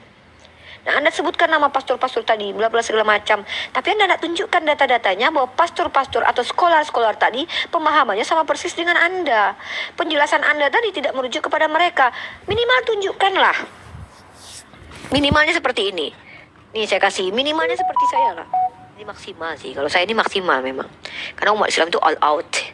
All out ya. Kalau umat Islam itu nggak kaleng-kaleng kalau saya ya. Saya katakan saya pengikut Muhammad sallallahu alaihi wasallam. Maka setiap argumentasi saya harus berdasarkan pengajaran Muhammad sallallahu alaihi wasallam. Mana datanya? Ini saya tunjukkan nih. Konsep tauhid itu bukan konsep yang diajarkan Cahyono, bukan Kang Dito yang mengajarkannya, bukan Ustadz Abdul Somad, bukan Buya Yahya, tapi Ibnu Abdullah ini namanya. Dikala Nabi Shallallahu Alaihi Wasallam mengutus Muaz ke negeri Yaman, Nabi berpesan. Jadi yang berpesan siapa di sini? Muhammad Shallallahu Alaihi Wasallam. Wahai Muaz, engkau mendatangi kaum ahli kitab, maka jadikanlah materi dakwah pertama-tama yang engkau sampaikan adalah agar mereka mentauhidkan. Ini rujukan saya ada, sumber primer saya ada, hadis yang memang adalah dasar sumber pengetahuan umat Islam. Apakah sini yang mengatakan itu adalah Imam Bukhari? Tidak, Imam Bukhari hanya menukil. Nah, ketika Keza menjelaskan banyak hal terkait A, I, U, E, O, penjelasan ayat, saya minta secara akademik itu dari mana dapatnya? Kan begitu. Nanti jumpa lagi saya sama Pastor Ben. Beda lagi perspektifnya. Lama-lama kalian aja lah diskusi semua. Nggak perlu kami umat Islam ikut campur kan gitu. Capek kami. Sana lain, sini lain, Kezia pun lain. Kan gitu Kezia. Kurang lebih seperti itu. Terima gaji. Oke, terima kasih Uni Rifa. Sebelum kita lanjut masuk ke sesi yang ke-8 ini, untuk 458 orang yang sudah hadir di Room Api Jawa Timur, bantu di tap-tap layar, bantu di subscribe channelnya Uni Rifa MOW TV di YouTube, bantu follow juga akunnya para narasumber, ada Uni Rifa dan juga Pendeta Kesia. Bantu di follow ya akun para narasumber. Oke, kita masuk ke sesi ke-8. Silakan untuk Ibu Pendeta Kesia untuk menyanggah pernyataan dan juga menjawab pertanyaan dari Uni Rifa. Silakan Ibu Pendeta. Sedikit sebelum Mbak Kezia, izin jangan menjalankan waktu. Saya masih punya utang menjelaskan Rob ya. Nanti saya minta waktu saya untuk menjelaskan Rob khusus untuk Mbak Kezia. Oke, iya. Sebenarnya udah bolak-balik sih, Umi. Atau mau nanya begini sih, kira-kira dalam hermeneutik itu metode apa yang mau kita pakai? Pada saat saya bawa ulangan 6 ayat 4, apakah itu bukan data? Misalnya Uni bilang, ya kami itu berangkat dari apa ajaran dari agama kami, dari seperti dari Muhammad dan segala macam. Di keluaran tadi itu ya, di ulangan itu kan Tuhan datang kepada Musa. Apakah itu bukan data? Di mana lagi mau kita ambil data? Uni Rifa pakai Quran, saya pakai Alkitab. Metode yang lain saya pakai hermeneutik itu ada yang namanya masuk ke bahasa asli, saya pakai interlinear. Kira-kira mau datanya bagaimana lagi? Itu satu. Terus yang kedua tadi Uni Rifa perlu menyimak ya tentang monogenes theos tadi. Kalau tadi Uni Rifa punya ayat-ayat di situ bisa dibuka, itu Yohanes 1 ayat 18, buka bahasa aslinya monogenes theos. Maksudnya tadi kan Uni Rifa dan teman-teman muslim kan bertanya, ini juga juru selamat Musa dan segala macam. Saya sudah jelaskan sebelumnya, tidak ada tokoh, tidak ada siapapun nabi yang disebut monogenes theos. Itu hanya Yesus. Itu di Yohanes 1 ayat 18. Saya kasih ayat, saya kasih data kan. Itu kita bukalah Yohanes 1 ayat 18. Nanti dibilang saya nggak pakai data lagi. Cuma kalau buka begini kan waktunya jadi kemakan. Kita buka ya. Apa bedanya dengan Musa, dengan tokoh-tokoh, dengan nabi yang lain? Saya buka ya. Saya balikkan kamera dulu. Sebentar ya. Ini udah enggak ini? Ini gimana sih ini? Oh, ini. Yohanes 1 ayat 18. Nggak ada tokoh manapun, mau rasul, mau nabi manapun, nggak ada yang ini disebut monogenes theos. Nih, only begotten God. hanya Tuhan, hanya Dia satu-satunya Allah itu. Tidak ada seorang pun yang dapat melihat Tuhan, ya, tidak melihat Allah. Hanya Dia satu-satunya Allah yang menyatakan itu monogenes theos. Simple. Kemudian masalah apa lagi tadi ya? Masalah oneness sama GO ya. Ini bukan hal yang penting kali sebenarnya. Jadi oneness itu agak ada bedanya dengan GO ya, teman-teman. Oneness itu masih ada tersisa paham-paham trinitasnya. Mereka katakan Yesus itu adalah manusia. Kalau kami oleh Jesus, ya mengikis, meng-counter attack apa paham-paham mereka. Itu. Terus, apa lagi tadi? Udah itu aja. Yang simple-simple aja. Kecuali misalnya kayak Uniriva bisa membantah atau bisa meng-counter tidak ada monogenes theos. Yesus bukan monogenes theos dengan Bapa. Boleh. Udah. Oke. Masih ada waktu sebenarnya 2 menit 16. Oke, kalau sudah ini kita lanjut langsung ke Uni Rifa untuk menanggapi. Silakan Uni. Baiklah.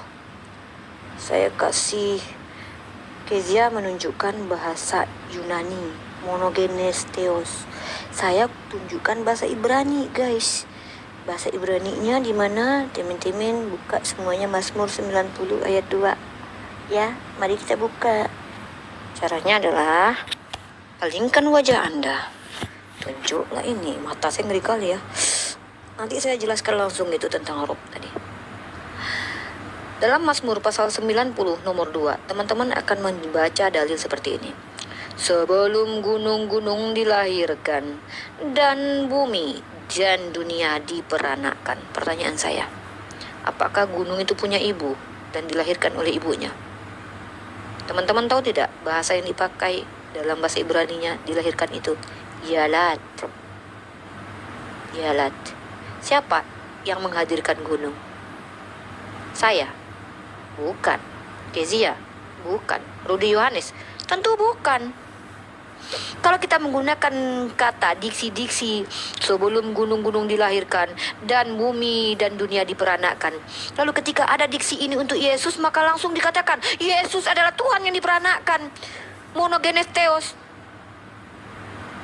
Wah, bagaimana dengan dunia yang dialatkan ini, dilahirkan? Siapa yang menciptakan bumi dan langit? Tuhan. Nah, ketika Kezia menjelaskan bahwa hanya Yesus satu-satunya monogenes theos, pertanyaannya, apakah monogenes theos ini adalah theos? Kalau memang monogenes theos ini adalah theos, ada berapa theos di situ? Pakai bahasa yang baik dan benar. Ya, diperanakkan Tuhan, anak tunggal Tuhan, apakah itu adalah Tuhan? Oh iya, berarti yang memperanakkan dan menganggap dia anak tunggal siapa? Apanya Tuhan? Tuhannya Tuhan. Oh enggak, bapaknya tuh terserah, nanti bahas itu. Oke, saya bahas tentang Rob. Saya tidak menyinggung kata Rob. Tolong dipisahkan antara kata ilah, Allah dengan Rob, Mbak Kezia. Rob itu bisa dimaknai pemelihara, pemilik. Allah itu Rabbul Alamin. Saya kalau berdoa, Rabbayani saghiro, apakah orang tua saya Tuhan? Sepadan dengan kata Lord, saya akui, oke. Kurios, boleh. Sama dengan Rob. Saya mengkritisi pernyataan Anda yang mengatakan bahwa bagi kami Allah itu adalah sama dengan Bapa, istilahnya apa namanya tuh generic name atau gelar. Yang saya minta itu datanya, bahwa kata Allah itu, kalau Allah dalam bahasa Ibrani artinya sumpah serapah. Kalian melatinkan tulisan alif lam lam ha ke dalam kata ALLAH. Allah kalian baca, itu tidak bisa secara kaidah bahasa. Bagaimana huruf yang double L itu kalian baca dengan Allah? Huruf L-nya harusnya 1. Tapi ketika kalian mengatakan bahwa bagi kami Allah itu dasar katanya dari mana? Dan dasar bahwa Anda, saya kasih kamus Oxford lah. Saya minta waktu masih ada ya, 2 menit ya. Nah, kalau saya kasih data ini, ya, kamus Oxford, kamus Al-Munjid, ya. Nah, saya setidaknya nih pakai referensi ya. Kamus universal ini, bukan punya muslim ini. Aduh, kok gak bisa ini, lama kali. Nah ini, mari kita baca. Saya tidak bicara tentang Rob. Saya tidak mengkritisi tentang Rob tadi. Kalau Rob itu saya sepakat, sama dengan Kurios. Nah, Allah adalah nama Tuhan di kalangan umat Islam dan umat Kristen Arab. Nah, ini data saya. Bantah data ini, bantah Oxford referensi ini dengan data lagi. Bahwasanya kata Allah itu adalah gelar atau generic name. Itu caranya. Nah, jadi kalau kita bicara tentang Tuhan, dalam bahasa Arab, Tuhan itu dipadankan dengan kata ilah, sembahan. Sembahan itu banyak. Zeus juga sembahan. Parmalin punya sembahan. Orang Hindu punya sembahan. Makanya kami bernarasi, kami bersyahadat, la ilaha illallah. Tiada ilah yang layak disembah. Karena yang lainnya itu bukan ilah, melainkan hanya Allah lah yang patut diilahkan. Kalian mengilahkan ilah-ilah yang tidak patut diilahkan. Jadi yang saya minta dari tadi itu adalah data akademik. Kalau tadi dibawa ke dalam ulangan, ulangan berapa tadi? Ulangan 4 tadi. Itu adalah ayat yang direpresentasikan oleh Kezia secara pribadi. Di mana di situ dikatakan bahwa Tuhan itu menjadi manusia tidak ada. Oke, tidak kita akui Tuhan tidak menjadi manusia. Bagaimana dengan realitas konkret yang bahwa Yesus yang dikatakan Tuhan itu adalah manusia? Mana datanya Uniripa? Saya sudah tunjuk tadi. Barang siapa yang tidak mengakui dia datang sebagai manusia, maka itu antikristus. Loh, sebagai manusia loh.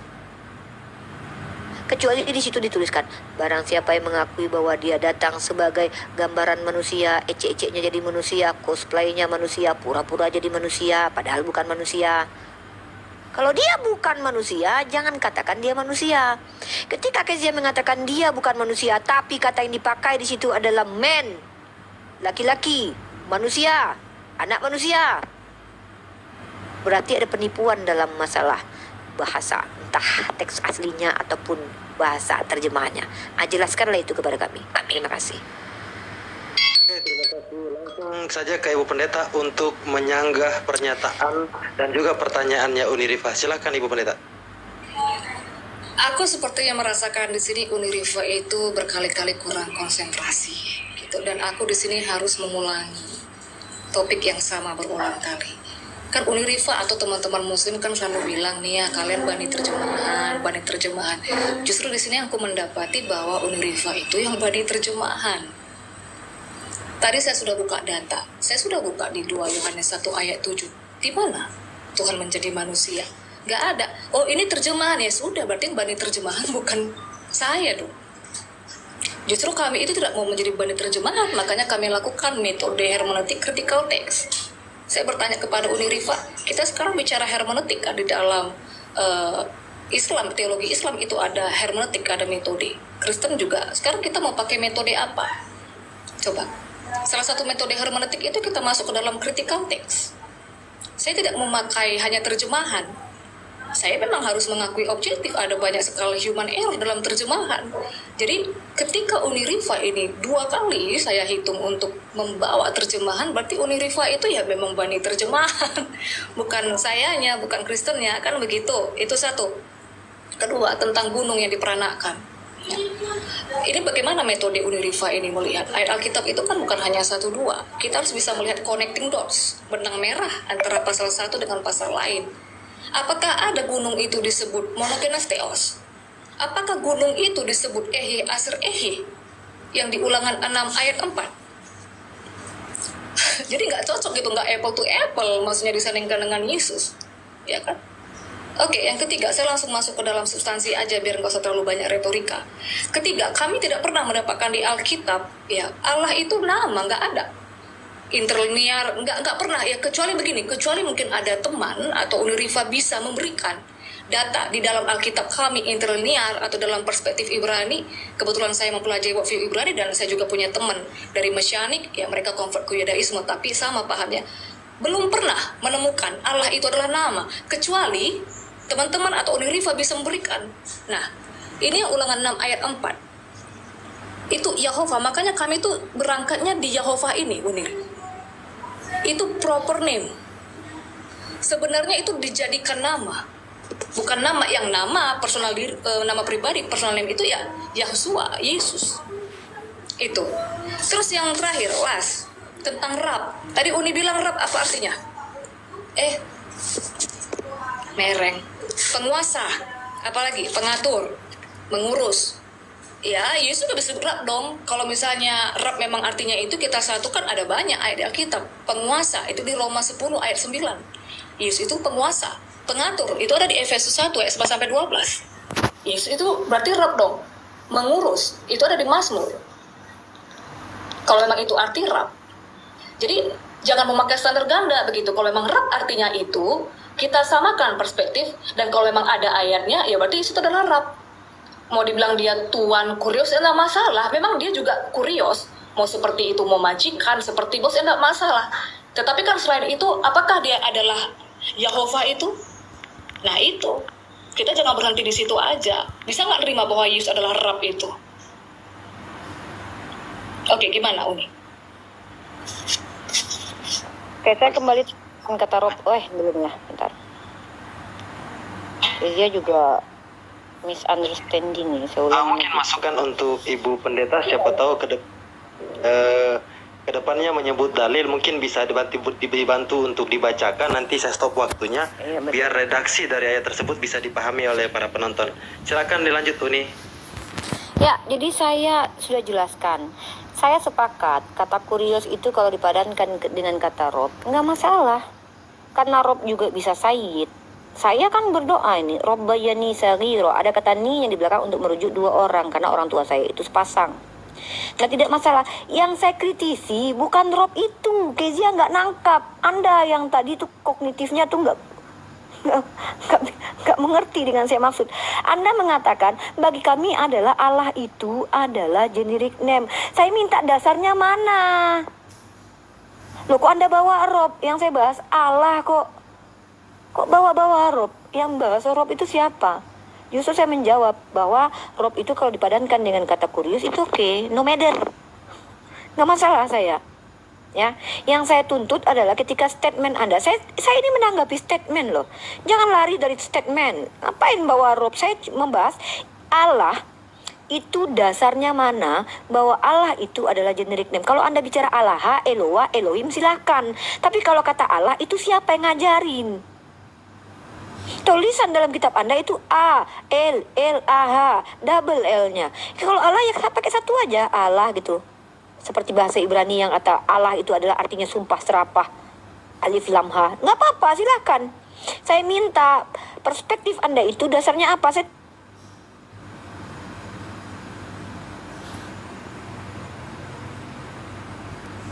Kata yang dipakai untuk merujuk kepada pemilik pemelihara, bahkan sama seperti kurios. Kurios itu disematkan kepada pemilik keledai yang diambil oleh Yesus, itu juga kurios. Karena dia adalah kuriosnya keledai itu. Yesus adalah kurios Bani Israel, enggak apa-apa, pemelihara, pemilik, is okay, enggak masalah. Sama seperti Nabi Muhammad Sayyid bagi kami. Rob, orang tua saya adalah Rob bagi saya. Makanya saya berdoa, kama Robbayani Saghira. Tapi kalau bicara Rabbul Alamin, itu bukanlah manusia. Jadi apa dulu yang dirobkannya ini? Firaun juga dikatakan Rob, karena dia pemilik budak. Nah, saya mempermasalahkan kata Allah yang Anda katakan adalah generic name itu, saudariku. Jangan lari ke Rob. Apa pula urusannya dengan Rob? Beda lah. Rob dengan ilah beda lah. Katanya beda. Dalam Islam itu tidak ada ambigu seperti itu. Jelas penekanannya. Nah, kalau memang Yesus itu bukanlah manusia, maka bagaimana dengan pernyataan? Kalau saya lihat ya, Anda bilang saya bani terjemahan. Justru saya heran dengan kalian umat Kristen. Mana terjemahannya yang paling benar? Tadi Yohanes berapa tadi? Yang saya tanya, mana yang benar? Karena kalian punya perspektif masing-masing gitu loh. Yang satu mengatakan ini. Nah, ini contohnya tadi.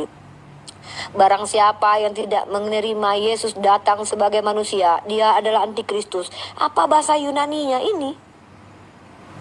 Yang Anda sampaikan juga terjemahan. Nah, ini bahasa Yunaninya. Nah, kita lihat apa definisinya secara terjemahan di sini. Nah, di sini. Kita lihat di sini. Di sini SARX di sini bahasanya. Terus kita lihat daging juga, manusia juga, jasmani juga, dunia juga, lahiria juga. Yang mana satu? Kalau Anda bicara daging, ini juga terjemahan. Anda kan bilang ini daging, itu salah satu terjemahan. Masalahnya terjemahannya bukan cuma satu itu. Terjemahannya ada banyak nih. Nih. Daging juga, manusia juga. Dari mana Anda mau mengatakan bahwa cuma daging terjemahannya lalu manusia salah? Jasmani salah. Jadi ketika Anda menjelaskan bahwa Anda bukan umat terjemahan, justru Anda menerjemahkan sesuatu yang dari tanda nih bahasa Yunani. Makanya tolong pakai linguistik. Tunjukkan kepada saya bahwa definisi bahasa Yunani bahwa barang siapa yang mengaku Yesus itu datang bukan sebagai manusia, maka dia antikristus. Tunjukkan kepada kami bahwa definisi manusia yang diterjemahkan itu salah. Bukan manusia, Uni. Bukan manusia sama sekali. Terjemahannya salah. Saya cuma tuntut kepastian itu. Bahwa ternyata salah satu terjemahannya merujuk pada manusia itu salah besar. Maka setiap Yesus berkata, aku anak manusia, anak manusia. Itu semua salah. Deklarasikan itu. Bukan berarti saya mengatakan bahwa ini Lokezia, terjemahannya anak manusia. Bukan. Saya minta deklarasikan kalau itu salah. That's my point. Terima kasih. Kapan ini closing statementnya ini? Ini masih Kaki ada saya udah satu senut-senut. masih ada satu sesi habis sesi ini masih ada satu sesi lagi Uni baru ada closing statement. Sebelum dilanjut mungkin nanti untuk kedua narasumber siapapun Saya minta yang menggunakan data. dalil dari Bible ataupun dari Al-Qur'an minta tolong dibacakan biar menjadi edukasi buat para penonton. Jadi untuk kedua narasumber ya, jika mengutip dalil dari Al-Qur'an ataupun Bible, minta tolong dibacakan apa redaksi dalil tersebut biar menjadi edukasi. Silakan untuk Ibu Pendeta. Oke, thank you brother. Saya bolak-balik harus bertanya begini ya, apa metode hermeneutik yang mau Uniriva pakai? Ya, saya tidak tahu apa metode hermeneutik ketika teman-teman membahas Al-Quran, ya. Tetapi kalau di Alkitab itu ada yang namanya salah satunya adalah selain critical text itu melihat konteks, Contoh Elohim, Musa pun bisa disebut Elohim. Hakim-hakim pun disebut Elohim, kita pun bisa disebut Elohim. Tetapi ketika itu berbicara untuk pencipta, untuk Tuhan, itu konteksnya bukan kepada manusia. Jadi memang ini agak sulit mungkin teman-teman muslim untuk sampai, karena ini kan ranahnya bagian orang Kristen. Silakan dicek aja nanti. Musa pun disebut Elohim, benar nggak? Oke, itu satu. Kedua, sebenarnya dari tadi saya sudah bolak-balik membuka data, kenapa saya harus berulang-ulang, oke? Yang Tuhan menjadi itu manusia, logos stars again itu. Ini di bahasa Inggrisnya flesh. Coba kalau tadi Uniriva bisa membuka interlinearnya, kenapa tidak dibuka? Flesh itu apa? Jadi ada memang salah, ada kurang pas di sana terjemahannya, bukan manusia. Flesh itu bicara daging. Daging itu bicara tentang bahan tubuh. Adam, anak Adam, bukan manusia, keturunan Adam. Tetapi dalam perspektif Yudaisme yang nama keturunan itu bukan mesti harus dari sel telur, bisa menunjukkan kepada orang percaya. Itu bukan harus ada mewariskan dari orang tuanya. Nah ini kita masuk dalam perspektif Yudaisme. Terus apalagi ini saya singkat-singkat aja karena saya kan langsung kepada poin-poinnya. Terus yang terakhir kita baca jadi begini, satu lupa ya.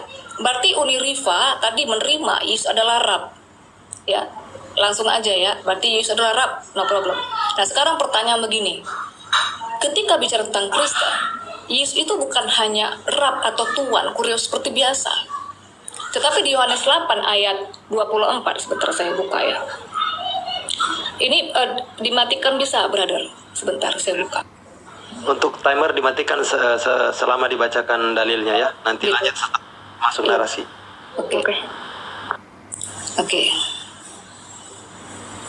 Oke, lanjut brother. Di Yohanes 8 ayat 24 itu ya, karena itu tadi aku berkata kan begini ya, Uniriva. Uniriva ini kan memakai kitab Uni. Saya juga memakai data dari kitab saya dong. Kan begitu. Ya kalau mungkin saya pakai primbon. Oke, di Yohanes 8 ayat 24. Karena itu tadi aku berkata kepadamu bahwa kamu akan mati dalam dosamu, sebab jikalau kamu tidak percaya bahwa akulah dia, kamu akan mati di dalam dosamu. Stressing pointnya akulah dia. Itu sama seperti di perjanjian lama di Yesaya 43 ketika Yahweh atau Yahova bilang akulah dia, ego emi anihu. Itu kata kerja ya. Nah, jadi Kristen itu bukan bicara Kristus itu hanya Rab, tetapi apakah dia Yahova? Sebenarnya itu nggak usah dicari apakah dia kuri segala macam. Iya, Musa disebut kurios, Tuanku gitu, karena Sarah memanggil Tuanku. Tapi yang dicari apakah dia adalah Yahova yang dinubuatkan dalam perjanjian lama, itu yang penting. Nah, keempat, saya justru minta tadi kepada Uni Rifa, di dalam perspektif Kristen atau orang Ibrani, baik dari Alkitab, interlinear, saya belum pernah menemukan Allah itu nama. Maka kalau di dalam perspektif orang Muslim, Allah itu nama, ya silakan. Tapi kami berangkat dari Tuhannya Musa. Tadi sudah saya tunjukkan di Ulangan 6 ayat 4, interlinearnya, Yahweh atau Yahova. Stressing point berangkatnya dari sana, Uni. Ya kalau misalnya dari kalian itu menganggap Allah itu nama, ya silakan. Di kami belum pernah ada, kecuali kan saya minta nih, kalau Uni bisa menunjukkan Allah itu adalah nama di tempat kami. Itu. Oke. Oke, silakan ditanggapi Uni sebelum Langsung saja ya, langsung saja ini. Satu ya, Kezia. Kalau yang mau dikritisi itu apa yang distatementkan. Kalau saya tidak pernah membuat disclaim, besarkan kemalu wajah saya yang cantik luar biasa ini. Jangan dikritisi hal yang tidak saya statementkan. Kecuali saya pernah menstatementkan bahwa Allah adalah nama Tuhan di perjanjian lama. Baru tanya sama saya, mana buktinya Uni? Justru saya mengkritisi pernyataan kalian. Bahkan jangankan menjadi nama, kata Allah sebagai entitas apapun tidak ada di kitab kalian. Tapi kok berani-beraninya kalian katakan Allah itu adalah generic name. Ini yang aneh. Itu yang saya kritisi, statement bahwa Allah itu adalah generic name. Nah, Allah adalah nama dalam kitab sucinya umat Islam. Saya tidak pernah mengatakan kitab yang dikarang Matius, yang dikarang Esther, yang dikarang konon katanya Musa menuliskan bahwa Allah adalah nama Tuhan. Saya tidak pernah klaim itu. Ya, yang dikritisi dari saya adalah klaim. Tolong. Makanya lucu ketika teman-teman Kristen menggunakan kata Allah, Latinnya tuh alif lam lam ha, alif a l l a h, yang diambil dari alif lam lam ha bahasa Arabnya gitu loh. Dari mana itu perspektif itu bahwa itu adalah gelar? Kalau Elohim katakan Elohim, kalau Eloah katakan Eloah, kalau Allah katakan Allah, begitu loh etisnya diskusi. Ya. Nah, satu itu. Yang kedua, kalau Yesus adalah Rob, saya tanya sama Kezia, Yesus Rob apa? Jangan semua Rob itu disamakan. Pemilik keledai yang diambil Yesus adalah Rob juga. Tapi Rob keledai. Fir'aun juga Rob. Rob budak-budak karena dia punya Rob. Karena arti Rob itu, Rabba itu artinya adalah pemilik, pemelihara, dan penjaga. Maka Fir'aun punya budak. Dia dipanggil Rob pada masanya. Tapi kita bicara Rabbul Alamin, itu bukan Yesus, bukan mama saya, bukan Cahyono. Tapi hanya Allah, Rabbul Alamin, pemilik pemelihara alam. Sejak kapan Yesus adalah pemilik pemelihara alam? Ada-ada aja, Kezia. Tuh ya. Mama saya juga Rob. Tapi Rob siapa? Robnya Rifa. Rabbanya Rifa. Gitu. Nah, saya tuh bicara, Anda bicara bahwa pakai hermeneutik apa Uni? Loh, kenapa nggak konsisten dengan pernyataan Anda? Hermeneutik yang Anda gunakan adalah pendekatannya menggunakan tradisi Ibrani. Lah.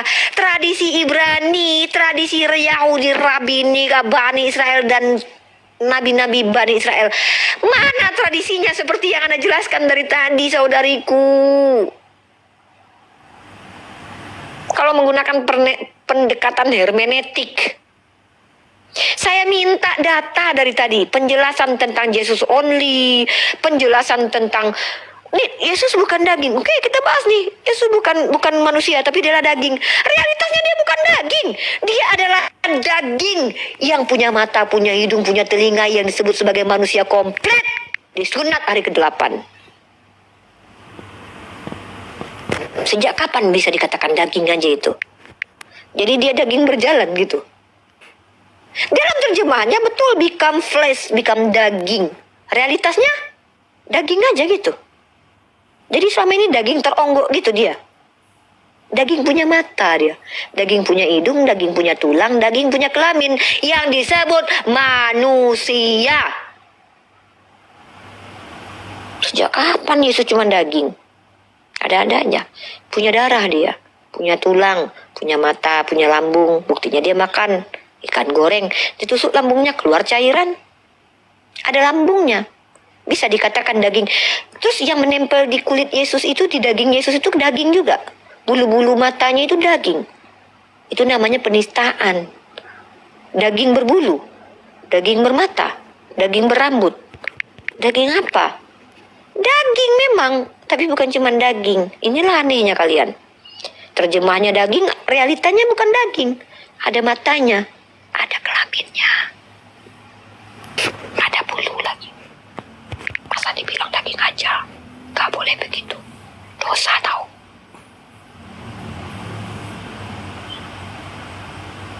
Gitu.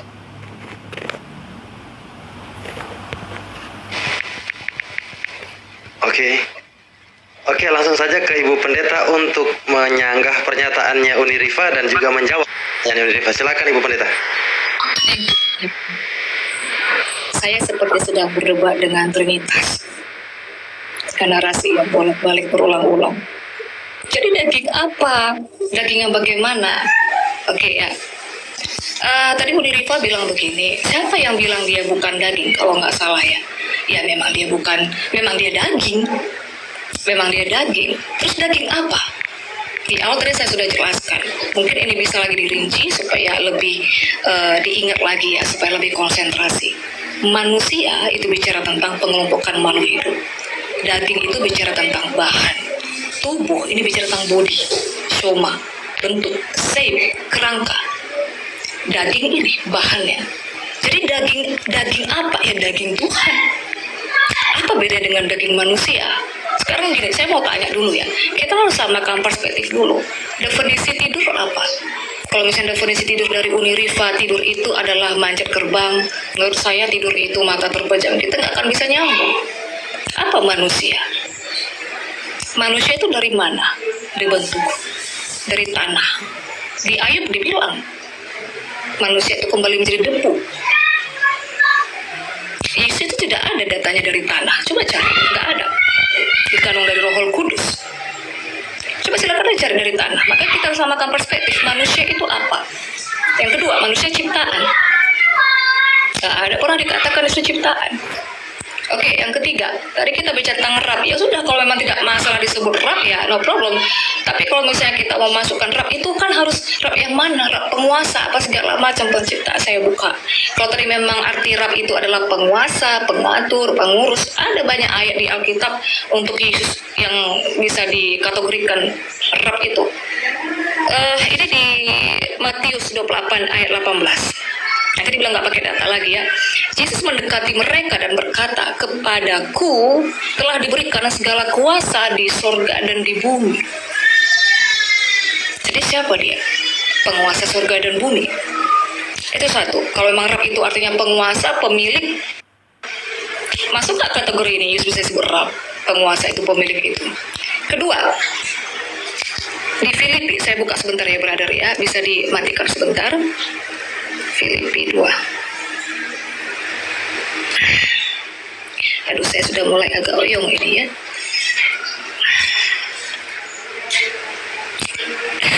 Filipi 2 ayat 10 sampai 11. Ini 3 dimensi loh. Saya bisa tunjukkan gambar, tapi nanti termakan sebentar. Filipi 2 ayat 10 sampai 11. Supaya dalam nama Yesus bertekuk lutut segala yang ada di langit yang disamai. Apalagi yang tertinggi di langit sana, tidak ada kan di langit, dan yang ada di bumi, dimensi manusia yang terikat ruang waktu ini, dimensi bumi, dan yang di bawah bumi. Di bawah bumi itu Seol, dunia orang mati. Saya tunjukkan gambar Seol. Di 3 dimensi ini semua itu bertekuk lutut di dalam nama Yesus. Jadi kalau dibilang rab itu artinya penguasa, bisa dong. Yesus itu adalah penguasa, adalah pemilik langit bumi. Nih. Jadi bawah bumi ini ada Seol, tempat Tuhan. Kita anggap aja deh Tuhan secara umum lah. Ya, atas siapa lah kita bilang ya, ini yang di atas. Ini kita di bumi. Seol ini bawah. Di kalian itu di alam barzah kalau tidak salah. Jadi kalau misalnya dia sudah menguasai yang 3 dimensi ini, masa dia tidak penguasa? Berarti Yesus itu adalah penguasa juga. Pemilik alam semesta ini, pemilik universe ini. Kan begitu. Di Kolose 1 ayat 16. Kolose 1 ayat 16. Saya pakai kitab saya ya Uni ya, bukan dari mana-mana. Karena di dalam dialah telah diciptakan segala sesuatu yang ada di surga dan yang di bumi dan yang kelihatan dan tidak kelihatan. Yang kelihatan dan tidak kelihatan. Kalau menurut ilmuwan, menurut sains, semua ini tercipta ini dari sesuatu yang tidak ada atau menjadi ada. Nah ini di Kolose 1:16, dia itu pencipta. Jadi bisa dong dia itu Rab sebagai penguasa. Makanya satukan definisi, kecuali Uni bilang Rab itu bukan penguasa. Saya nggak bisa kasih ayat ini. Paham nggak Uni? Udah. Udah. Oke. Habis itu closing statement ya. Ya, ini Uni silakan ditanggapi, langsung diberikan waktu 5 menit untuk closing statement untuk kedua narasumber. Silakan Uni. Ya, ini kesalahan cara berpikir ya, rangka berpikir dari teman-teman Kristen yang sulit membedakan secara ontologis atau hakikat. Mereka tidak bisa membedakan penciptaan pertama dari tanah dengan penciptaan selanjutnya yang bukan dari tanah. Emang sejak kapan kita dari tanah? Saya loh dari mani yang terpancar. Bukan tanah yang ada di dalam perut mama saya terus tiba-tiba saya terbentuk. Bukan. Penciptaan pertama kali itu dari tanah. Adam. Nah, terus statement-statement bahwa Yesus adalah Rob, dia adalah pemilik, diberi kuasa, bukan berarti dia pemilik kuasa. Karena dia diberi. Saya diberi duit, awalnya saya tidak punya duit. Setelah saya diberi duit, maka saya akhirnya punya duit. Ada awal dari segala sesuatu yang saya miliki. Maka itu tidak bisa dikatakan prima causa atau causa prima. Nah, itu baru klaim. Klaimnya saja bisa saya kritisi itu.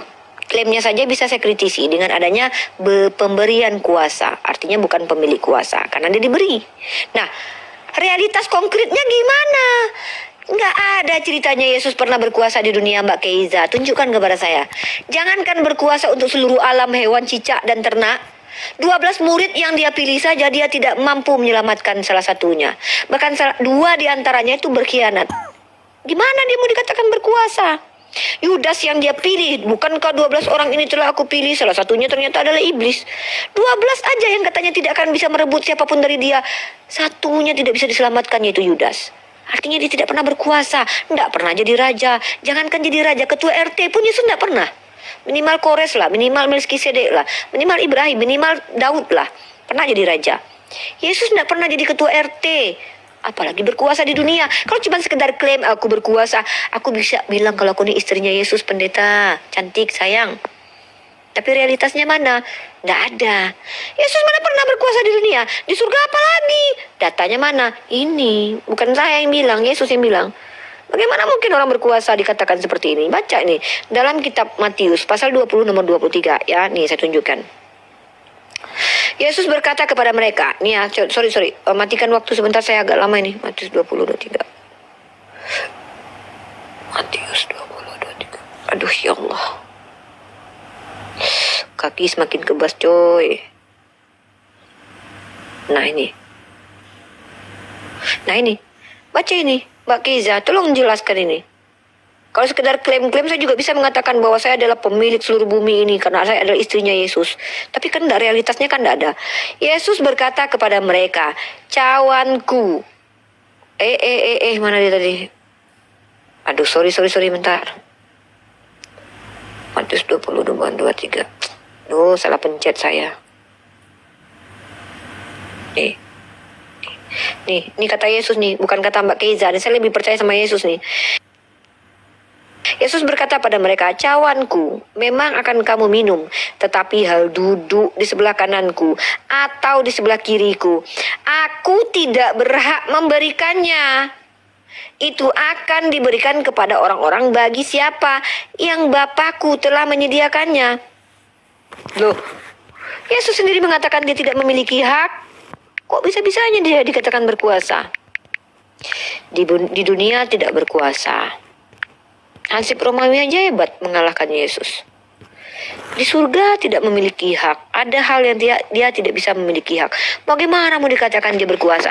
Kalau cuma statement, telah diberikan kepadaku kuasa seluruh bumi dan langit. Kores juga diberikan kuasa. Nih, bentar ya, mana datanya Kores ini? Kores telah diberikan kuasa juga. Matikan waktu sebentar. Tolong biar tidak terbuang. Ini sebentar lagi closing statement soalnya.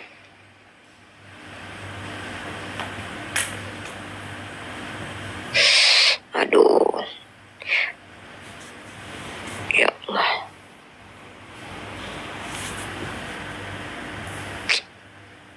Mana lah dalilnya si Kores? Nah. Bentar ya.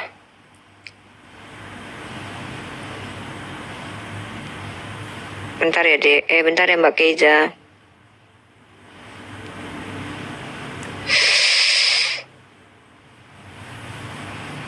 Ini nih Kores nih. Minimal Kores ini. Kores juga ngaku-ngaku ini. Nah. Nih baca nih Kores. Ya, gini. Segala kerajaan di bumi telah dikaruniakan kepadaku oleh Tuhan Allah semesta langit. Masih mending Kores. Segala kerajaan diberikan kepadanya. Mana tuh? Nah ini. Jadi kalau kita bicara kuasa dari Tuhan, ya minimal Kores lah. Setidaknya Kores ya pernah menjadi raja lah. Yesus ngaku-ngaku diberi kuasa tapi tidak pernah jadi RT gitu. Itu. Jadi Kores diberi kuasa seluruh kerajaan di bumi. Statement Kores itu dahsyat, seluruh bumi, seluruh kerajaan. Lah Yesus gimana? Kuasa apa yang dimiliki Yesus di dunia dan di surga? Di surga ada hal yang tidak bisa dia berhak melakukannya. Nah, diksi bahwa dia diberi kuasa itu sudah membatalkan bahwa dia adalah prima causa itu. Ya. Nah, itu. Jadi Mbak Kezia dari tadi yang saya tuntut kepada Anda adalah literatur yang bukan perspektif pribadi, tapi tidak apa-apa lah. Hermeneutik apa yang saya mau? Hermeneutik dari argumen Anda, statement Anda yang mengatakan bahwasanya semua perspektif Anda itu merujuk kepada perspektif orang Ibrani atau mungkin Nabi Bani Israel atau Yesus sendiri sebagai Nabi Bani Israel. Tapi dari tadi tidak saya temukan hal itu. Anda membawa dalil yang Anda interpretasikan sendiri dan bahkan berbeda pendapat dengan Kristen lainnya. Begitu. Kurang lebih seperti itu udah closing statement karena saya mungkin habis minum obat atau saya mengantuk banget. Pertanyaan saya itu tadi udah beberapa ya, dan apa pertanyaan saya yang belum dijawab sama Kezia? Kayaknya udah. Entahlah, lupa saya. Ya silakan kita closing statement aja. Oke, terima kasih. Mungkin kita dengarkan dulu tanggapan dari Ibu Pendeta, baru kita lanjut ke closing statement. Oke, thank you Uri. Pendeta. Iya, thank you Uri Rifa. Saya catat beberapa poin ya, bahwa tentang Kores. Tidak ada pernah ayat yang mengatakan Kores itu namanya nanti di langit, di bumi, dan di bawah bumi itu semua bertekuk lutut di dalam nama Kores. Kerajaan di dunia Majapahit juga raja di dunia, Singosari raja. Tapi apakah mereka raja itu di surga, di bumi? Nah, kita buka di Wahyu 1 ayat 8 ya. Itu dikatakan dia adalah raja, di atas segala raja, Tuhan di atas segala Tuhan. Lalu mana bukti itu adalah kausa prima di Wahyu 1 ayat 17 sampai 18. Aku adalah Alpha dan Omega. Oke, saya simpel-simpel saja. Terus bicara tentang ontologi ya. Dengan apa tadi, entitas ya. Ontologi itu kan bicara tentang keberadaan yang konkret. Tadi saya sudah sampaikan bahwa menurut orang Ibrani yang namanya konkret itu harus semua bisa ditangkap oleh indera. Itu ada di 1 Yohanes 1 ayat 1. Karena mungkin sudah mau akhir, kalau boleh disilakan aku membuka ayat boleh. Tapi kalau sudah memang mau berakhir, waktunya dipersingkat, bisa dibuka 1 Yohanes 1 ayat 1. Diraba, dilihat, didengar. Itu bagi orang Ibrani yang namanya konkret. Jadi tidak bisa abstrak gitu ya. Bicara tentang entitas atau keberadaan, ya dia sang ada. Itu di Ulangan 6 ayat 4. yang saya buka tadi, Azer itu keberadaan dia sang ada itu tidak ada lagi penjelasan penjabaran yang macam-macam. Kemudian apa? Oh ya, terakhir saja lah ya, biar cepat, tentang Allah. Ya memang, oh ya sebelumnya begini saya bilang Uni ya. Kenapa Kristen yang lain berbeda-beda? Ya itu whatever lah ya. Ketika ini Uni Rifa berhadapan dengan saya Kezia, ya ini kita beradu ilmu dengan Kezia saja, dengan yang lainnya terserahlah mereka. Tetapi apakah ada yang pahamnya sama seperti Kezia, teolog-teolognya? Ada. Ya nanti bisa saya bawa kalau misalnya mau bukti.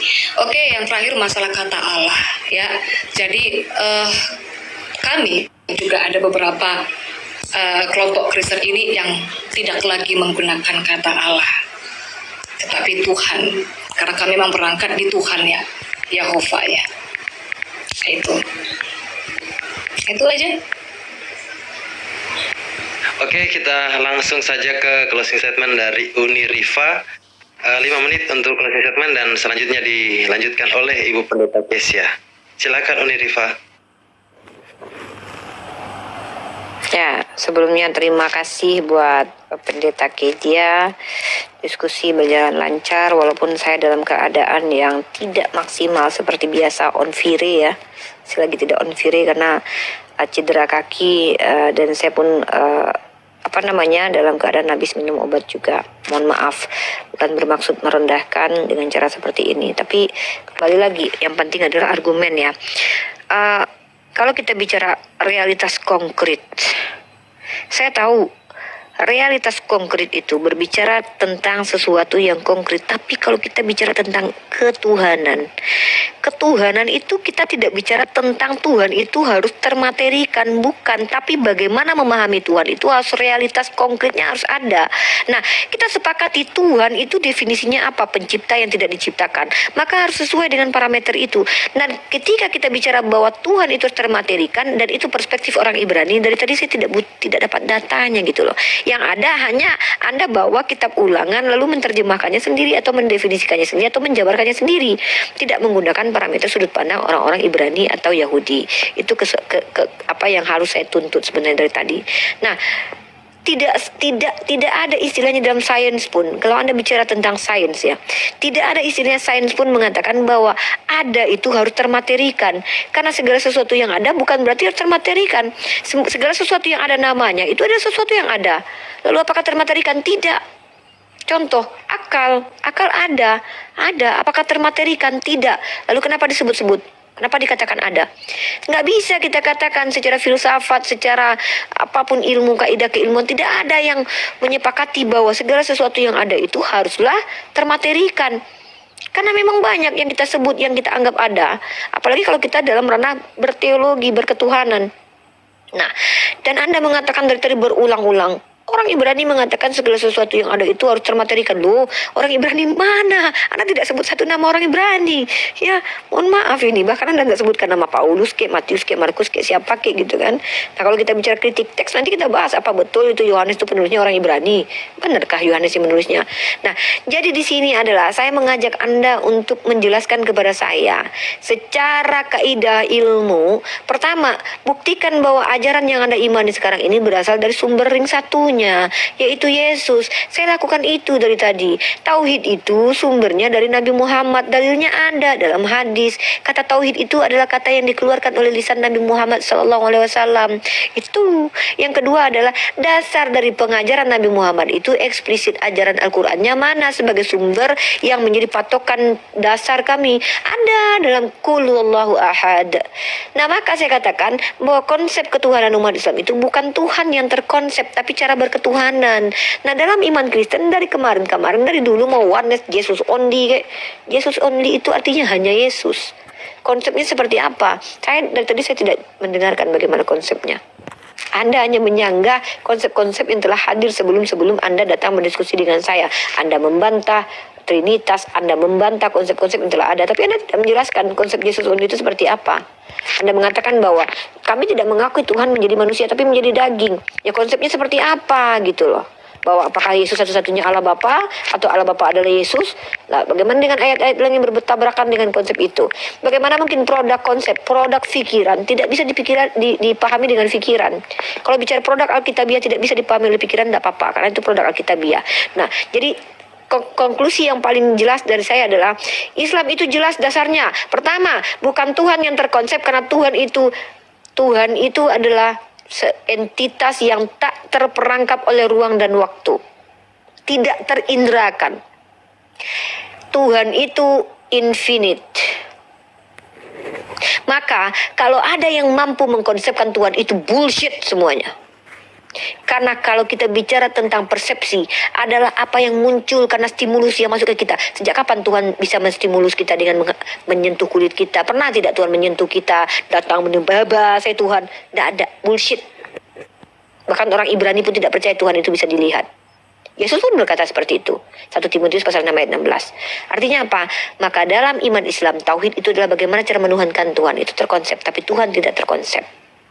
Allah pencipta akal. Bertuhan harus berakal, beragama karena agama untuk orang berakal sehat. Tapi Tuhan itu tidak bisa diakal-akali. Tuhan takkan pernah bisa masuk akal. Tapi agama Islam mengajarkan orang untuk memfungsikan akal. Jangan diakal-akali. Karena Islam untuk orang yang balik dan berakal. Begitu. Terima kasih.